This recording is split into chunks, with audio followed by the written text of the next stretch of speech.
My mom just comes in the room. Take your shirt off! Take your shirt off! I want to see, what did you do? She is 16. Yes, she's Ethiopian and adopted, and so am I. We are not the same person. It was just a massive cockroach. It was just chasing me. I'm so glad you added the roach. Bro. Someone comes out of the bathroom and then the door locks behind them. Like, I love what I do. And I think that's the biggest thing. Is like, I absolutely love what I do. I love being around the people. And I can also see how you would get discouraged if, like, the people around you don't support you. Hashtag delightful. Yes, sir. Yo, what's up? Welcome back to another episode of the Disruption Podcast. Yeah. Episode 218. 18, boy. It feels We good. are here. It feels good. It's no other Baghdaddy. It's Chief Olosoji in the building, baby. It's your girl, Maweezy. The Prince. Ow. It's happening. This is one of the most overdue episodes. Nah, legit. I don't want it anymore. That's how I overdue actually it don't is. want it. When Noah said, no, I'm sorry. I'm right here, people. I wasn't sure if I was excited anymore, but I think I am. We We're excited now. We have the one and only Beza. What's good? How long's it been, guys? How long? Couldn't tell you. Good year or what? A while. Yo, I've never met someone who can craftfully swerve your message as good as Beza does. Nah. And by craftfully swerve, just scene. No. She will see it and reply, yeah. 100%. I don't But think she will will reply say to everything that else. Except for that. Respectfully, she says, without saying. But in a way that you're not even mad at it, but you're mad at it. You know what I'm saying? Can I just say Talk. I wanted to make sure that when I came ready. I came good, right? I had something to say. I had something to get off my chest. Yeah. And I feel like the time is now. You know, and I feel like you guys are ready for me now. Whoa. So we weren't up there. It's an us problem. Hey, before the black background, nah. You guys had a skills issue. Working a little bit. I didn't say it. I didn't say it. But how you doing, though? Honestly, I'm actually so excited to be here. Amazing. I'm really excited to be here. It was a trek. Don't even do that. It makes people Everyone think. loves to lie for the camera. You told us you were surprised at how quick it was to get here. Oh yeah, I was getting that part. I bet. No. Honestly, I'm actually I'm so excited to be here. Like, I think I've said it to you guys enough times on the outside that I love what you're doing. I love what you created for the culture, for the people, and I'm excited to be here. That's why I brought the fruit trucks. I was like, I want to bring. She came with exciting. this. Came with the gifts. Yeah. I I'm want not to gonna lie. ride empty-handed. Yeah. People Not need to many learn. guests have come with Hey. this, and I like this standard. Yeah. I think we probably Who had else about came with Who three. else came with It gifts? Hold on, was let's see. I think it was no. Are you trying to throw it? Yep. Yes. Nomad Yeah. came with gifts. Yeah, he Came came with with a whole gifts, came with a goodie bag. bag. This is, yeah. Wait, that was Like- DT. Was it DT? Yep. Yeah, my bad, dog. I was just trying to remember. Nomad what the- couldn't make it that week, so DT came Wow. instead. Nomad has Come on never now. been on this podcast. Yes, cool, I we'll just try. cut that part out. I'm going to start it again. Yeah. So when I So edit DT? this, Daniel, this is a mental note. Nah. But it was DT. Yes. And I who stand else? corrected. It was DT. Lydia got us. Shout out to Lydia. some stuff. I mean, that's Off air. expect. That's That wasn't on the episode, though. She That was just good. slid Off through. air. That's me. She knows hospitality. I think that's it. To be honest, No, them and Beza. Fufu and Tibbs, or they got me a gift. Oh. No, you guys. Yeah, she had a whole That bad makes door, like, sense, oh, this is for sorry. Marwa. So, Yeah, they Well, that's why we messed up your audio. I'm playing. one of the Mandizes. That makes sense. Yeah. Can't believe, no, I still can't believe that the audio is bad, but we move. But yeah, I guess Beza set the standards there. So I if mean, you- listen, you guys should know your worth. That's what I'm saying. Facts. Yeah. Question, just to start us off. Do you guys have nightmares? Okay, I was going to do something before you jumped into this, but go. Every Okay. now and then. Yeah? Not a lot, but I feel like the few that I've had, I've remembered because they're that terrifying. Right. Okay.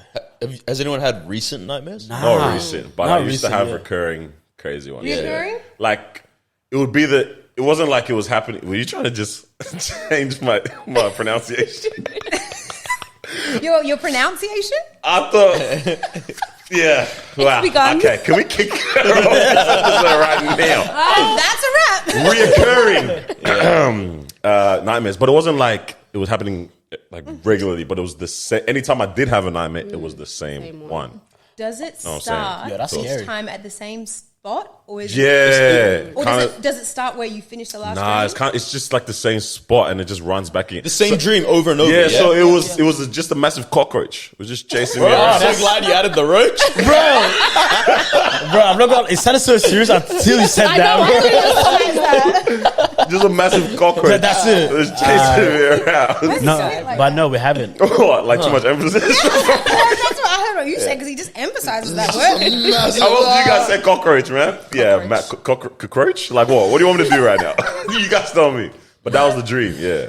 Oh, nightmare. No, sure, that's Well, a have you nightmare. had- Are you afraid of them in real life, though? Not really, but they are quite disgusting. I mean, They're they're probably disturbing. some of the most disgusting creatures. Definitely, I reckon. definitely. Yeah. You know, fun fact: cockroaches. You can cut off their head; they'll live for 8 days. Yeah, wow. 8 days. 8 8 days. Yeah, too their many brain days. is here, Mad. and they can survive atomic bombs, Yeah, but the they nuclear can't get off part. their back. Yeah. I love that. That, like, if a cockroach could be defined by one statement, it's that. Okay, so what it is with nightmares is These guys I've done realized, my own self. It's not even research. I just want to find out why. Okay. I keep having this one nightmare reoccurring, but it only happens if I sleep on my back. That's Cockroach. the Cockroach, mate. I am a cockroach. Oh no, bro! Oh my god! It makes sense now. So much sense. Damn. Can't get up. Damn, no. Oh my god! Yay. Bro. Heart is racing. Bro. That's it solved. It's solved. How'd you find that out, man? Well, so I realized every time I'd be having this nightmare, Yeah. I wake up and I'll be like, I don't remember what the nightmare is, but I always, like, as soon as I wake up, I'm like, oh, I've had this one before. And then I'll just turn to so what I've been trying to do is I've been trying to sleep on my back because it's healthier for you. Is Right? it? It's much healthier for you. Apparently it's the best way to sleep, right? Because otherwise you end up in the sniper position and that's the worst. I love the sniper It's the most position. comfortable one. But it's so bad for your spine. Think about it, your spine's doing hello, right? Yeah. And so I'm like, oh, let me sleep on my back. I'll have this, and I'm like, screw it, I want to have a good night's sleep. I'll just Yeah. turn over, sniper position, whatever, and I'm like, I'm good. I don't have any nightmares then. Mad. But it's so weird. And this happened like over the last 3 months, like once a week maybe. And you have no idea what the dream's about? Nope. Damn. You go speak. I something can't sleep about on my that. back anyways, man. No, I can't because I will choke on something. Yeah, I like, that's... I can't sleep on my back, bro. What are you eating or drinking when you're sleeping? What, your saliva, tongue? Cockroach. Nah, I just... And that's when I snore, isn't it? When I'm is on it? my back. I was about to Heavy. say, the issue with laying on your back, especially The as a snoring. man, Yeah. is the snoring. Yeah. That's it. I don't snore if I'm All on my the stomach time. most of the time. Is If he I a like- loud snorer? Very. Oh my gosh. Very. Blaspheme. Go. Very- Blaspheme right now. She didn't ask about me. She's asking about you. And yes, and you too. Bro, these Very- guys have singing competitions when they sleep. This man right there. Fuck you Hey, fans. Wait, how many times have you guys all slept in the same Me and room? Cars. Them was a joke because I know they both snore. You can tell. What? Us, Bro, that I even breathe mean? quiet, everything, bro. So the snoring is just a Just a side, back like thing. out of nowhere. Where'd that come from, bro? You know what I mean? Who knows? Yeah. When I'm sick and I'm on back, that's when the See, I mean, six. I get it. 100%, man. Right. yeah. So yeah, That's it, no, that's that's it, it, man. You yeah. got to the bottom of that there. got to- I'm yeah. That's it. You're a cockroach. Yeah. Do you all have nightmares? Any point now? I had one growing up, Right. which used to come back a lot, and I know it was because when I was younger, I had snuck in, like, you know, my older sister, she's like 7 years older than me. She was Yeah. babysitting me, and she was definitely watching a show that she wasn't supposed to watch when I was Hello. around.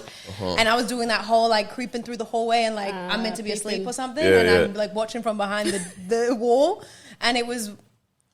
I still don't remember what it was called, but it was something to do with this, like, mad scientist guy. okay. And he would like do experiments on people's brains, and it would be under someone's house, like in a basement. There would be man. a whole set of like those freaking, not electric chairs, but those chairs set up, and there'd be 2 or 3 people sitting in them, and they've got like Oh, the contraptions neuro around their head. stuff, yeah. And they just like lift open their head, and the brain's the there. heck? Yeah. But the people would be some of the Like, people would be awake or awake, like yeah. And so I had this reoccurring thing that this. This couch it's been triggering to me, right? Because I couldn't sit on my own couch at home for a while because I would be worried that a hand would come out from Mad. under here Yeah. and pull me into the couch and then into the underground basement, and Upside I would down. be end up like straight into that chair. And I had this reoccurring thing that That's was so going to wild. happen to me. What age What is age this? group? Yeah. This was from probably like 23 12 to 12 to 23. Yeah. No, like I'd say from 12 to like 16. Oh wow. that was like Constantly. just- That's so crazy. Yeah. And I love scary movies. Like now, I love scary movies. watch scary I was gonna ask that, I you love guys- Nah, thrillers. I think that's why I get my nightmares. If I watch a scary movie, Childish ass. that's why I don't do horror movies. I don't enjoy horror. I enjoy Blood and thrillers. guts, yeah, but blood and guts that doesn't do anything. Yeah. I mean, Yeah, like, that's it doesn't. calm, It's yeah. not that, but the thriller, like Okay. the suspense, Right? That's calm. I like. that's scary. Yeah. Okay, good. Yeah. I like the it's almost like a mental game. Like, Yes, can I do yes. this without jumping? Like, Yeah, the jump I like that. scare. challenge. I like Yeah. the challenge of trying to like just get through it. And like, I 100. know I'm gonna jump. I know it's coming. But let me see if I cannot. Like what messes me up is the like voodoo, the Yeah, I don't nun, know. Spiritual stuff. the spiritual stuff. Agreed. into that. I don't Anything need to that. do with the church. Yeah. Those movies. Nuns, The Conjuring. Nuns, bro. What's Yeah, wrong with nuns? that's the movie The Nun. Goodness gracious, there was because there's another one that's come out. There's a trailer. The nun is just posted up in the corner on some like, cuz closed the whole computer, Bro. Said, YouTube, how dare you? They Without were- my permission. They were running ads for the nun on TikTok, right? Yes, it was TikTok as And well. you'd be in bed late at night, dark room, scrolling, and then something, nah, and you'd be like, I don't know what to do. I don't know. I'm going to Facebook now. I don't mess with TikTok. Yeah? I don't mess with TikTok. I feel like Instagram is more respectful in Yeah, that for way. sure. For Yeah. sure. TikTok is disrespectful. Yeah. They don't Jump care, scare. bro. They just, it's whatever, They don't whenever. care. And we go back. And you are not ready for it, and you 100. cannot unsee or get that time Yes. back. Yeah. I remember when Instagram I is respectful. I like Instagram. I remember when I used to work at the cinemas ages ago, and I was like, 16, 17. And then we had this thing called cinema checks. So you'd actually go into every cinema, stay there for about 5 minutes, make sure everybody's paying attention, everything's going well. Yeah. Why do you guys care? Hey, stop it. Nah. Watch the movie you paid for. nah, hey. As in paying attention, as in they're not. Yeah. Everybody's hands. Hey, hello. That's hilarious. What do you do in that? Oh, before you continue, like, yeah, okay, you see something happen. What do you do? Sorry, Nah, I guys. actually don't do anything. That's awkward. Exactly. Yeah. But, Carlos, are you sure? nah, I just said, hey, bro. You guys got space for one more? Nah, but yeah, it's crazy. But yeah, the scary movies, I never go in. I think I've been once. And just the say you movie, did it? the movie called Insidious. I think. Serious, yeah. Bro? Yeah. I don't You think can hear it from outside. Yeah, that's the sound itself. It's a scary. I sound. do want another Nah, cinema. seriously. I wouldn't mind a cinema Nah, horror cinema scene. scary movie is Fill 'em not, in. it's not it, bro. I feel like, For me, at that, least. you know how they did, like Black Panther, they did that big group thing. Yeah. Yeah. People I feel go. like we need scary to do one? that for a scary movie. Say That would less. We actually need be to have fun. it's like a big sleepover. Yeah. Like, Let's set it up, our man. friends come through. I feel like it should be a disruption podcast. I scary reckon, movie could night. we? Okay, so this Just place saying. is not giving. Like, could we? Yeah, can Because I'm picturing like down? if we get Green chairs somewhere, and then we do a beanbags. drop down and then we project it on there. Could that run? I mean, No one is nodding. I just- Nice. I'd You be on board? I'd be- Yeah. Say less. Just right. tell me what day so I know to skip it. Everyone tell I'm Carlos. sick that day. Yeah, nah, and don't like go to a different movie. We'll go watch a comedy movie, bro. Yeah, We'll just tell these guys that it's just like we're having calm. a picnic. Yeah, And man. then they'll show in up. the cinemas. That's it. that's less. Hey man, let's start with this top three. Yes, though. yeah, but you know what? Yeah, let's do top three Yeah, first, yeah, and I'll say what I but- got. No. Do top three first. Do top three. For Beza. So what we have started doing recently is a top 3. So what it is, I will give everyone a category. And today we've actually got boards, guys. I have bought everyone whiteboards just so they're not doing it on their phones because... I love how organized you are. Oh, I try. Because, I don't know if these guys are on their phone while they're writing why their would things this- down. So no, just we in wouldn't. case, We we've never got would. whiteboards because Yeah, we want it to be... I don't know about liberal. We Beza. want it to She be might evil. use her phone to This search. sounds like trust issues. Yeah. We never would do Just it, a but little. let's get it. Just a little. So let me give everybody whiteboards. There you go. Thank you very much. All right. I will give you guys Top three. Let's go. our category for today and give you guys like 2 minutes or so to write it down. All right. Today's top 3. Because Beza, don't look at my board. Started off too strong, bro. I'm trying to write What are cheap. you doing? I don't know what happened. Beza, I'll give you a fun fact. Oh, here we go. I'm on the top of the leaderboard for so I'm just saying this. So I don't want you to look at my board. Huh? How you gonna tell her not to cheat? Remind Yeah, no cheating. Bro. Remind me why I'm sitting next to this man. Man. All right, I want to hear the topic. All right, cool. What is the So- topic for today? This one is a bit of a not interesting one, but it's very okay. Just hear me out. Today's top 3. Why are you breaking down? Just speak. Today's top 3 is top 3 most recognizable athletes. Whoa. So recognizable athletes. So when you hear their That's name, so friggin' popular beautiful. is another word. Yeah, but then, yeah. No, but then yeah. it's not. It's popular over time, not just in our current generation. Okay. So we'll just do popular. I thought recognizable because So just Like, top you hear 3 the name and athletes you of know. all Yep. time. So top. You're so proud of yourself. Yeah. So we're doing top 3. He was in the slow classes. Clearly. I actually got the Ducks on my. There is nothing wrong with the slow okay. class. All right. So top 3 most recognizable athletes / popular That's not a crown. athletes. This is a hard And no, this hard can one. date back to however back you like, whatever you can remember. So you're gonna cut this part out. Yes, I'll All cover right, it. we're gonna cut this. So give you guys some. But what if I say time. funny stuff during this? Well, don't say anything funny because it's not being recorded, buddy. I'll give you guys some time. Why are you looking over this way? No, I was just trying to see what's You're on Beza's going- board, bro. Why are you looking at the board? All right, cool. Everybody's I got think their top 3. I think I No, checked no, no, no. Whatever you've got. I checked the second Whatever one. you- Okay, got- well, I'm going to say someone else and say that I spelt it wrong. No, Show no, me- you have to show the board. Yeah, and you I'll have say, to oh, that's show how I me the spelt board. it. No way. Even with the whiteboard, we got people trying to cheat, yo. I don't like this. cool. All right, I'm so happy with my third, okay? I'm just publicly stating What this. the heck is your third? yeah, I think I don't know figured what it is, I but panicked. all right. I wonder So what that we is. will go. Between the dots and the dashes that you're writing down. Frick. No, start us I off. will say mine, but then I at need the to see end, the I will. board. Oh, yeah, 100%. This is mine. All right. So, first of all, Put it- it's Cristiano Ronaldo. Put it up. Okay, yeah. All right. Oh. Not even debatable. 500 million followers on Instagram. choked. Through every generation. This guy's the most well known. Oh. Second is Michael Jordan, Oh, no. because I think that is the most well known man in more than just sports category. Bald men, black men, most famous in many, many Did you categories. say bald man? Bald men, black men, Yeah. basketball players, Most American famous. athletes. It's probably the most famous in all those categories. That's 4 categories, man. Muhammad Ali. Muhammad Ali, I think there are so many recognizable photos of him. Fumbled that. I think you I fumbled. messed up though Oh, because I think I was thinking too much in the English speaking sense. Yeah. Where's Messi?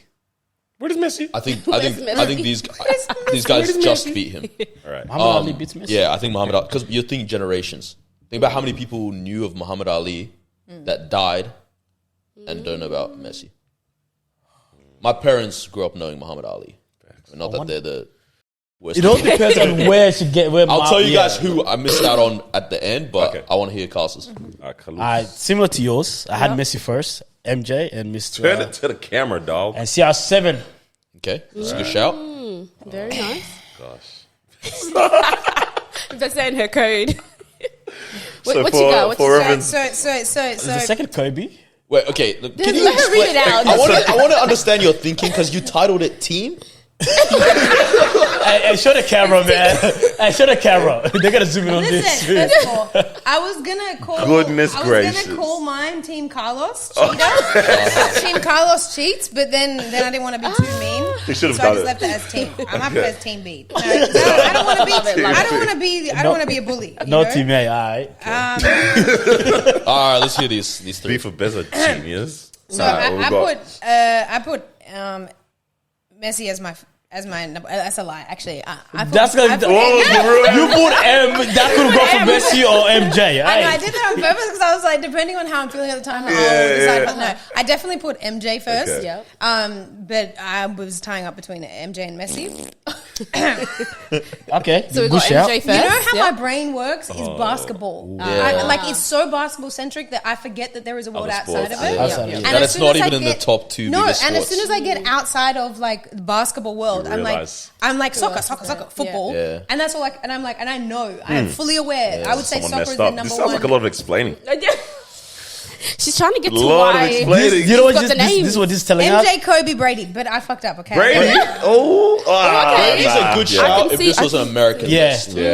But Yeah. So, I hear yeah, that. Beza Kobe, yes, came I last, can no see. worries. Listen, I can't be good at everything. Yeah, True, you know, true, you know, true. I was just thought you about to start. I Oh, said, we hey, did- yo, I'm on my list, bro. I'm waiting for you. Daniel, I'm curious to see your top 3. What is it? My top 3 is... Ronaldo. Yeah, how do you spell his name? Bro? Wait, let me see it. Because I thought about that. So we have like the a same. long hard second. Hey, second is Ronaldo. He doesn't get that point even if he's second. Dude, we Yeah, got. that's how you spell it. Okay. I want the same. Just different orders. Messi, Ronaldo, MJ. Which Ronaldo are we talking? Yeah, there's two. Cristiano. Okay. Okay. Yeah. The one in Brazil is Why one. is your name so big on the thing? Just so they So he know. remembers it. Yeah. You know, you got to write your name first, didn't it? All right. All right, wait. Can I say who Oh, I yeah. missed? Honorable Yes. mention. 100%. This guy is in the top 3. Cricket, Sachin Tendulkar. Nah, mess up. Big mess up. We definitely I missed that. Let's see. Yeah. Very influential. Cricket is the Tendulkar. second biggest sport in the But world. you don't really know what and he Mine was looks it says he's not course top you know what three, he looks bro. Oh, you know what he I looks didn't like? say that. Would you know what he looked like? Miles' face just says that. I think yes, because population of India is massive, they'll recognize it. But He has like 400 million followers. yeah, bro. but when you go globes, you go to the global. Everyone, cricket's the that second 400 biggest sport in the million, world. what's the I know, but population of India? remember. 1.4 billion. Yeah, so that's very like soon. Could make majority sense. of that would be Indian. Yeah. Yeah, that's the And- thing. And that Indian, would go Sri global Lankan. sense, people that, you know what I'm saying? Just like a Cristiano. But it doesn't matter. It's the second biggest sport.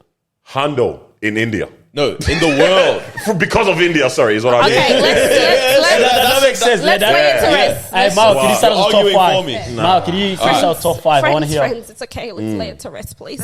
All right, so we're going to go from top 5, but obviously 5 and 4 don't count unless we need have a them to. draw or something like that. Gotcha. Another So third is bad. we're going to go from top 5 All right, let's go. and then cross it out if Oh, you know what I far mean. out, mate. Anyways, We'll know what that so means. this was David due to Beckham. my cross-referencing across a few different Don't worry, don't explain your sources, no, mate. because this one might be very controversial. This is so that's untrustworthy. why I'm saying it that. sounds, yeah. I Also, think no, it's gonna- let me state. I game said is Marwa's top recognizable. 3. I didn't say popular. Yeah. Yeah, I didn't say that recognizable. makes the most money or anything like that. Yeah. This is just the most you see recognizable them. based on their sport and their name. Number 5, Thank you. Cristiano Ronaldo. Wow. Bro, this is Number this is gonna be one of those ones you said Bolt was like 2. Damn it. Oh Yeah. boy. So number 5. So Wow. a few Everyone of cross you that out. Well, don't even have cross had it that one out. there. It's All just right. Number 4, Tiger Woods. Yeah, fair enough. No Good No shout. one Good mentioned shout. Tiger Woods. Good I'm shout. really Yeah, surprised. guys. recognizable, man. I Yeah. think we all Yeah. just saw lights. All right, cool. Yep. It's all right. Everyone Messi forgot and about Michael him. You Most see the drastic myself hairline in the world. Yeah, You mate. myself right. or Daniel winning this, huh? In number 3, oh, my light is gone. We have Muhammad Ali. Shout out. I got that Exactly. third. What the heck? Ali. Well done. Very, It's very because of he has recognizable. so many iconic photos. The one Yeah. where he's Yeah, that's standing true. over. Yeah. Just all them Facts. So things. very, Yeah, very- underwater. Yeah. If you think of all the photos that are like the ones people have on their walls, Yes. all And the that they memorabilia recreate. stuff. Always Yeah. Ali. It's always That's Ali. facts. Cassius Actually, Clay. Fun that's- fact, when he was 6 months old, he knocked out his grandma's tooth. Aren't you? Yep. How do you know? Well, there you go. I used to love reading autobiographies as a kid. Yeah. All right. All right, beautiful. Number 2. Did everyone? Yeah. MJ? Yeah. got it. Number 2 MJ, is man. Michael Jordan. Okay, so I've got both In those number in two, the you right got both. places. And if I get Messi first, it mean you're a tie. Yeah, so Yeah, there's that's one not- more spot That's your win. It's a that count. you could. Who do you have? Number 1. Number 1. Oh, all 3 of you have. Yeah, you ain't winning. And then who did you have? Nah, I definitely didn't. I had have Cristiano Ronaldo. I said that's Okay, out. all right. So, in position number 1, Where is Messi? we actually have No. a baseball player Yeah, far out. who was described as mythical. So this person was very, Oh, very, very Babe loved. Ruth? Yeah, Far Babe out. Ruth, Babe number Ruth. one. What? We always Yeah. forget it. Hey, Why do this we is always no, this is Yeah, a hey. very American list. Yeah. This is Wait, you hold on, looked what- at American websites. It's not. This is Okay, in what does general. Babe Ruth look like? What number did he wear? 3. Hold on. No, I'm that's not what saying. I'm- No, that's it's what I'm saying. recognizable. But I know the name. If someone were to mention Babe Ruth, I'd know baseball, Oh, and yeah. that's it. That's what I'm saying. Recognizable. What's so recognizable about him? He plays baseball. No, is that he was a And black he's man known. playing baseball at And that he- time. Yeah, well, there you go. I actually had that fact written down too. Ah. But anyways, American list, 100%. Well, no one, anyways. So no It's one, yeah? American-centric. Congratulations. So Messi's not even top 5. Crazy. More. Yeah, where's That's Messi sad. at? Like I said, controversial list, but according to me, Nah, it's that was a right. good game though. I like that. Yeah, good job, guys. Far out, mate. Well, that's just Are we really... all friends still? Like, No, Yeah, I don't that know. saddened me.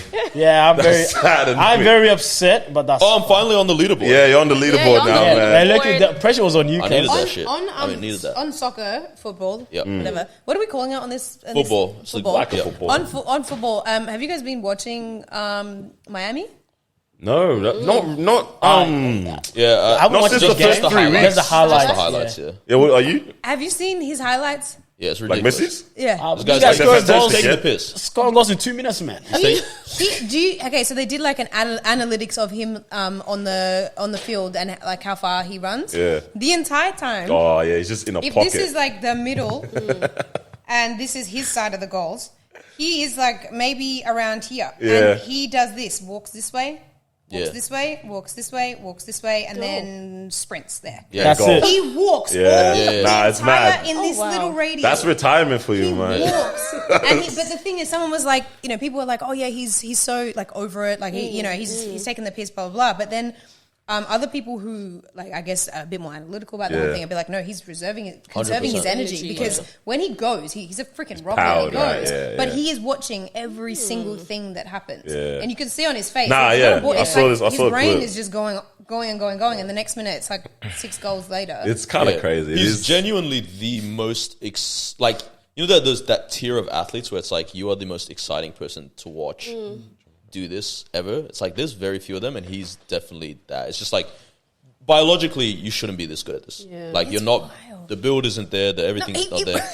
Like it's really not. It's borderline dad bod. Like, it's couldn't just say, Yeah. like, No. he 100%. doesn't have the like traditional physique of Yeah. At all. a Soccer player. Bro, On this, sorry, I saw a video of like all these celebrities and that walking in for the Tyson Fury and what was it name? Who did he fight, bro? Francis and Ghana. Ngannou, yeah.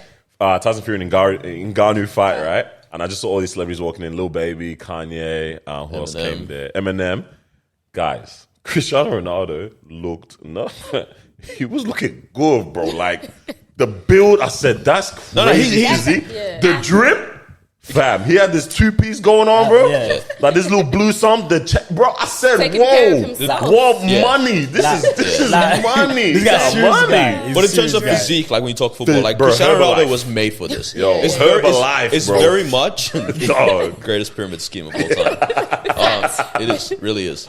Oh my days. What's it called? It's very much the LeBron Curry thing. Yeah, like man. LeBron is like you cannot lose once you look like that. No. But Curry is like you're kind of a freak of nature. 6'1", Yeah. skinny. Yeah, man. Yeah, good looking Donny, man. He killed that, bro. The dad bod stuff kills me. Like, how is James Harden a basketball player? Hey, James Harden built like a single Like, mom. this I guy can't just lie. finished surprise, comes Yeah. into the basketball court, drops casual 35. Yeah, and then he's back at Hooters, bro. Yeah. With the chicken wings and just I mean, vibing. his heart is crushed from his last little situation. Oh, word. So Wait, who was he dating? he was dating this chick. I'm trying to think of her name. She has a. I'm not going to say that as mean. She has an interesting name. But like, have you heard about the drama with his team? No. Okay, like literally a couple. But where's he playing now? Philly. He's in Oh, Philly. okay. He's still in Philly, yeah. Within the last week, he rocked up to the airport to jump on the private plane, and they wouldn't let him on. They tell him, pack your bags. Oh. So what happened, yeah, so real quick, Oh. backstory, yeah. He took a pay cut. Yeah. So other players can get paid in his team. Okay. It's nice. So the owner said, hey, if you take a pay cut, well, I'm going to extend your contract and give Yeah. it a max. Right now, when it was time to extend his contract for the max, Dal Morey, which is the owner, says, I don't remember nah, that. I'm not going to give you the max. Damn. Right? I don't remember that And then, conversation. and then he goes in the news says Dal Morey's a liar. And he did, but where did he do that? He did it. Was it in China? China. In China. He goes to China, and he makes sure he says that announcement in China. In You know China. how huge that audience is because of that conversation. Huh. But then, what did he do next? And then he pulls up to the team. And then that's where your part comes. Yeah. The way he pulls up to the team with his bags. Because his team, Started Philly, taking his money off all Philly, of them. Philly was going to, I don't know who they're going to they're play. going. They're going to go play someone. And then James Harden comes with his bag and says, I'm ready. They said, go home, bro. Goodness gracious. Yeah. For James Harden. Yeah. Yeah. So I don't know what's going to happen But now. dating wise, he was dating a girl who, like, when all this happened, he had a house party, and another player went home with his girl. Goodness gracious. When I say was dating, Dwight it was Howard, like bro. dating. I don't know what her Piping. I don't know what her Casually profession type of is, thing. but they were dating. And anyway, there's one of the other athletes, one of works the at Magic NBA City, players man. went home with Yeah. her, and now he ended up marrying her, and now he's also his teammate. Oh, This is crazy. So the owner of the team brought this guy on as his teammate. oh, that's sad. Well, So yeah, he's The same way you stole her, you'll lose her. that's the same way you stole her. This was Carlos's pitch for being on the debrief, by the way. That's what that was. I was gonna say. That was his audition. Yeah, you know.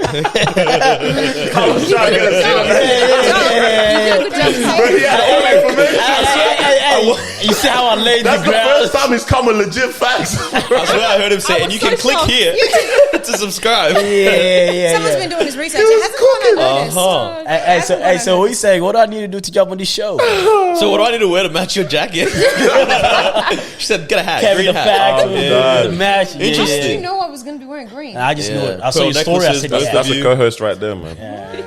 I was gonna say though, before you even jump into that, because I've now mentioned something you're involved in. I was gonna say normally on episodes we like to give the flowers when we have a guest at the end. You know what I'm saying? Yeah. But I was like, this is what I wanted to do at the start. I wanted to switch it up and actually say, like, you know, why we actually appreciate what you're doing for the scene, all that kind of stuff, because it's important. And some people might not make it to the end of the episode sometimes, which is very annoying. You know what I'm saying? Some people be clocking out and checking out. Guys, listen to the end. But we got someone who, you know, I think we all can agree and believe is very, very passionate about community in a real way. And you do it in a dope kind of medium as well. It's not your typical way that people would expect community work, or someone that does anything that looks like, you know, impacts the community. It's not the typical way that people would expect it to kind of, you know, happen. Like you are touching the content creation scene, you're touching the media scene, you're touching sports, you're literally going to actually schools and stuff like that as well. I had the opportunity to be in a part of a dope shoot that you can, you know, you organize and put together. And I want to say, it's awesome to see someone doing this type of stuff, because I've only been able to see amazing opportunities. Like a lot of the time come from things that you do and actually put together and put people on. That's very You've facts. given a lot of people some serious platforms. Things that you've done it properly as well, of high quality, and it's like quite awesome. Don't get gassed here, because it's the only time. It's the only time it's gonna happen. He's glazing. He's glazing. Only time it's gonna happen. He's doing tricks on it. But we're definitely honored that you finally decided to come down and chop it up with us. So yeah, man. Surely round of applause. Yo, that was Round of applause for Beza, man. Yes, we We're gonna get agree. into the story and all that kind of We stuff. agree with eventually, everything you Daniel know what I'm said. saying? Every time we watch like stories of, you know, big shoots happening, we're like, yeah, Beza's behind She's this. behind, yes. And she knows it. Yeah, She knows it. Yeah, but no, guys. Honestly, that was I love what I do, and I think that's the biggest thing. Is like I absolutely love what I do. I love being around the people and like being able to connect with everybody from like the deepest depths of the community. And that shoot that you were part of, the ASICS one with shout out to Shoot to Shoot, like that was. To me, one of my favorite projects that I've done, that I've been able to put together. And again, I'm not in that. You know, like I'm not the face of that. Yeah, I wasn't true. You in actually the went in that, campaign. yeah. Two of my biggest and my favorite, sorry, not my biggest, the two of my favorite campaigns have been the ASICS Shoot to Shoot for Foot Locker and the International Women's Day for Foot Locker. Yeah. I wasn't in either of those. Yeah. I know that my value doesn't lie in having my face on camera.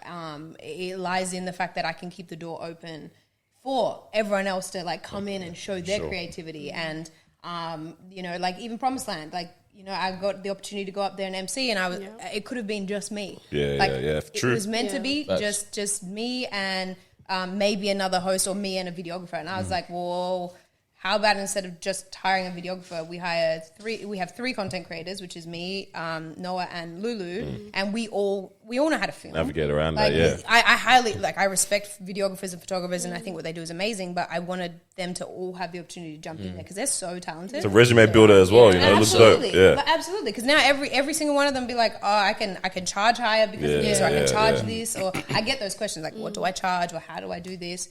And I just love being part of that, like that side of it. So that's exactly, but that's also why I wanted to be here, like why I did want to come and be on this couch with you guys, because I see the stuff that you guys are doing and I love it. Like I love the energy that you bring. Like I do a lot of stuff on my own and I have to create the community around me. Yeah. You guys have each other. Yeah. And that is like, you're all co-founders. That is like, you are so lucky to have that, because I've spoken to people like even Mel Yu, who she's the sole founder of MCO, of Ego Expo. Podcast even as well. Yeah. Like it is a lonely road when you're because you don't have people just to bounce energy and ideas off of in the same way. And I feel like that's part of the reason why this is going to be so successful with what you're doing. One, because it's authentic as shit, but because you have four heads, like lots of energy to kind of create all these ideas and push together. And, you know, like make sure though that like they don't bully you or whatever. I try. I'm trying to stand my ground. This is a smear campaign on the This media. is a smear campaign. Everyone that comes in saying, something's going on. Marwa pays people off to say that. She did. I said give you $5 before. I don't know. Tibbs brought her the bag. I So know, nice. You're down to something. So Look at them, man. Like they are Exactly. amazing. So we're the ones being left out. Like, what are you saying? we did make something happen, guys. Oh, done, man. So where did everything start? Where did the journey start to where you got to now? Creatively, I mean, I've been in the industry as a model for a decade. Which makes me sound old. Since you were 12. I was like, Since you started having nightmares. Since I was 12, we'll stick with that. I'd probably say 17, 18 was when I sort of showed a little bit of interest, but I was a real tomboy. Like I had short hair, I had like scrapes on my knees, I always wore sports uniform to school. I was a real tomboy. So me getting into the fashion world, it wasn't really a side of the beauty thing that really got me. It was just, I loved the idea of like being able to style clothing and being a canvas and, you know, being able to see this project come to life that this whole team has put together. So it really started with the modelling, but I went overseas and every time I kept coming back, I'm like, I need more. I need to be around people who challenge me and people who've got exciting things going on. And I love Adelaide. It's always going to be home. My whole family's there. Like, shout out to Adelaide. But I knew that I needed more. And at that stage, black models weren't really, especially from Australia, they weren't really doing anything. They didn't have a sort of a face or a name yet. And I think you guys by now know who Adut Ketch is. Yeah. So she was like 14 when she did her first modelling competition. And I was the judge. It was Miss Africa. What the heck? Yeah. Because I had won a year before or 2 years before. And she entered a year or so later. And she was only like 14 or 15, which...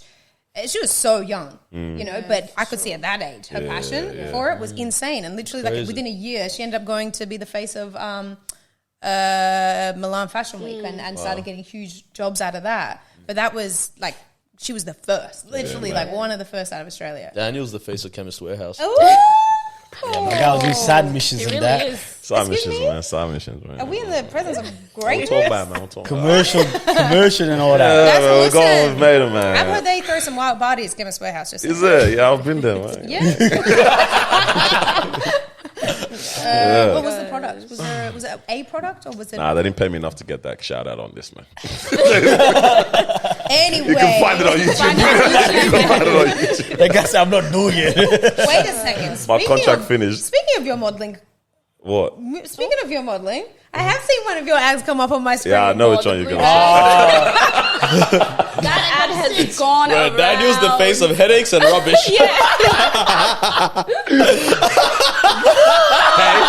Hard rubbish. Hard rubbish, thank you. All right? Yeah. Man, I forgot about that, bro. Don't worry about it, man. Everyone's sending it to me. Says, It's hey, okay. Literally. is this Daniel? It's okay. Leave it at that. And I was like, yeah, I think so. Every week someone would send and be like, Bro, is that Daniel? I'm like, yeah. I think I've started what? Have I started 2 jobs since then or something? No. So I was at the same job. But I've started, new people have been coming in to my workplace, right? And they'll be like, see what I said, far out, man. It's funny though, being recognised for certain things, and then also being recognised for the wrong things. Yeah, man. The thing that I get recognised the most for right now, which is like it's funny. It's also like I can't be annoyed because this person is incredible, right? Okay. World, I am not the yellow wiggle. Note, I am not the yellow wiggle. She is beautiful. She is talented. She is 16. Yes, she's Ethiopian and adopted, and so am I. We are not the same person. It happened at Ego Expo. Remember you said this at Ego, Look Oh alike. my gosh. We look very similar. When I have my hair up in my pineapple, okay. we look very, very similar. Oh, But man. she is 16. I am not the yellow wiggle. She's 16? She's 16. She was 15 when she got signed. Dog, what have I done with my life? You trying to join the Wiggles? Literally, I'll make a wiggle for them. I have had women come up to me. I had 2 women. I've had 2 in the last month who were so emotional, and they were like, Goodness. They literally- You played into it, yeah? they Did you? literally- Don't tell me you broke their heart. Well, no, I couldn't. I was so embarrassed, sorry, and I okay, didn't want to. bet, It yeah. was like, oh my gosh, We love you. My children love you. And So what do you do? What do you You do? have to run with it. I just I've done one photo. Oh, the other no. I've done one photo. This Because is how this ends up on the. Bro, my this auntie is- says she met Drake. Bro, this is such a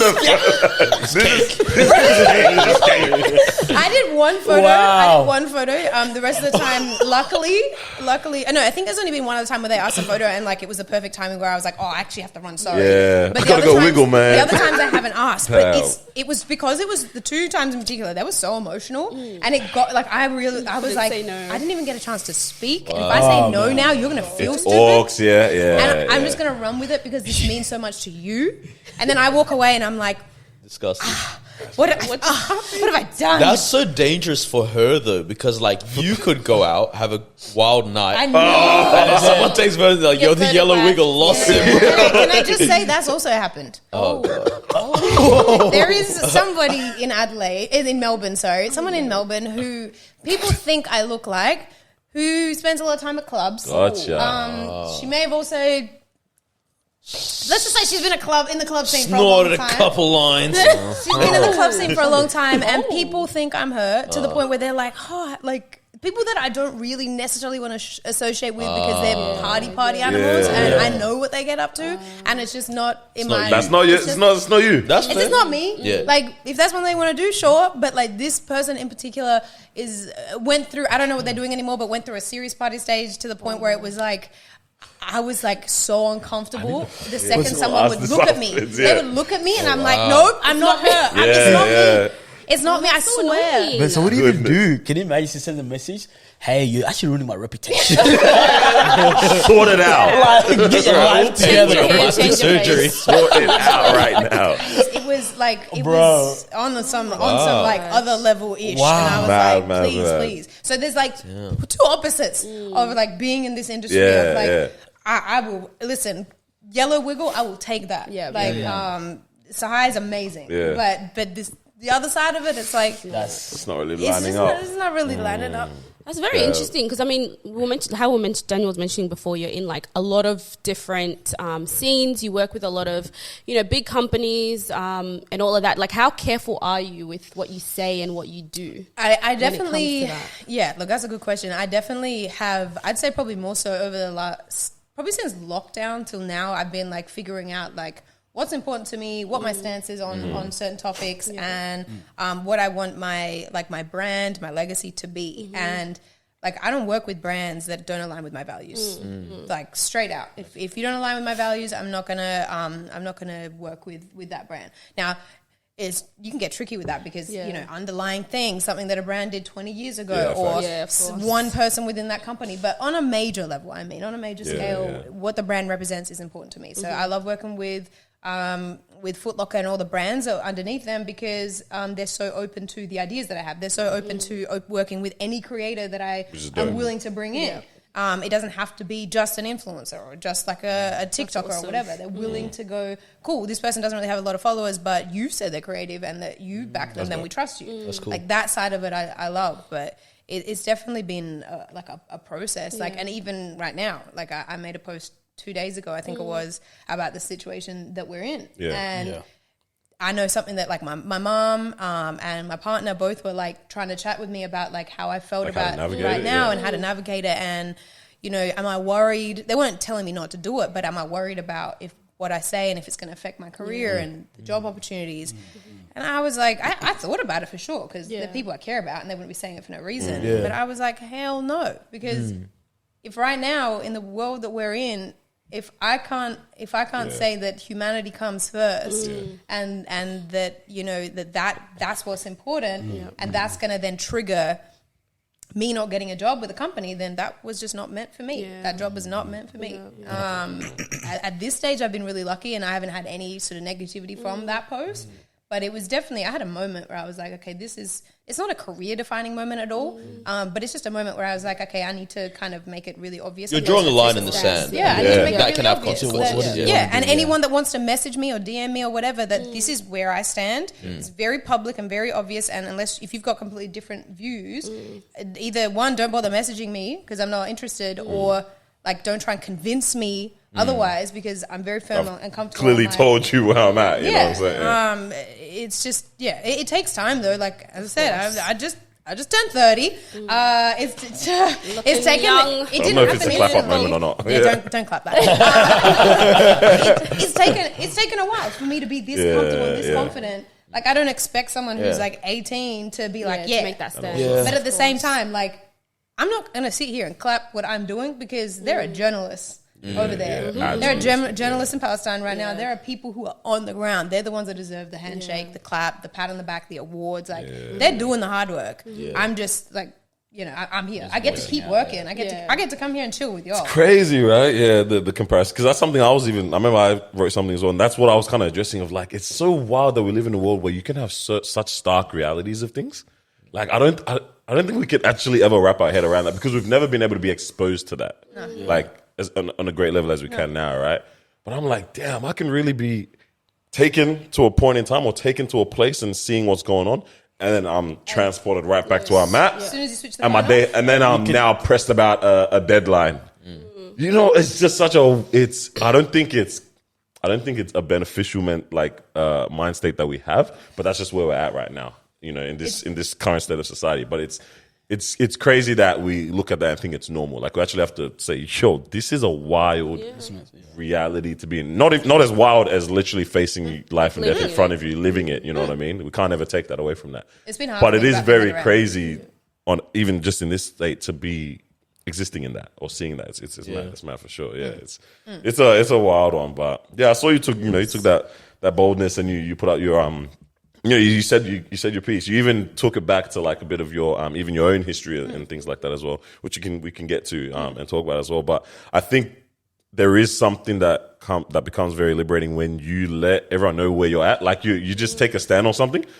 I think in my own little way, in different ways, and whether it be faith or whether it be political issues, societal issues, that kind of stuff. When you take that stand, like, you really don't have to. You can only show up as you now. Duck anymore. Yeah, you show up as you only now. You know what I'm saying? You don't have to explain any further, and that is quite liberating when you kind of like move in that kind of a way, for sure. I feel. I will say that I feel a little lighter in the last 2 days since posting that. I feel a little lighter. I still feel the sense of urgency and the importance of what's being talked about, but I feel within myself a little lighter about it, because I know that I literally felt like it's almost like you're holding your breath and you finally release.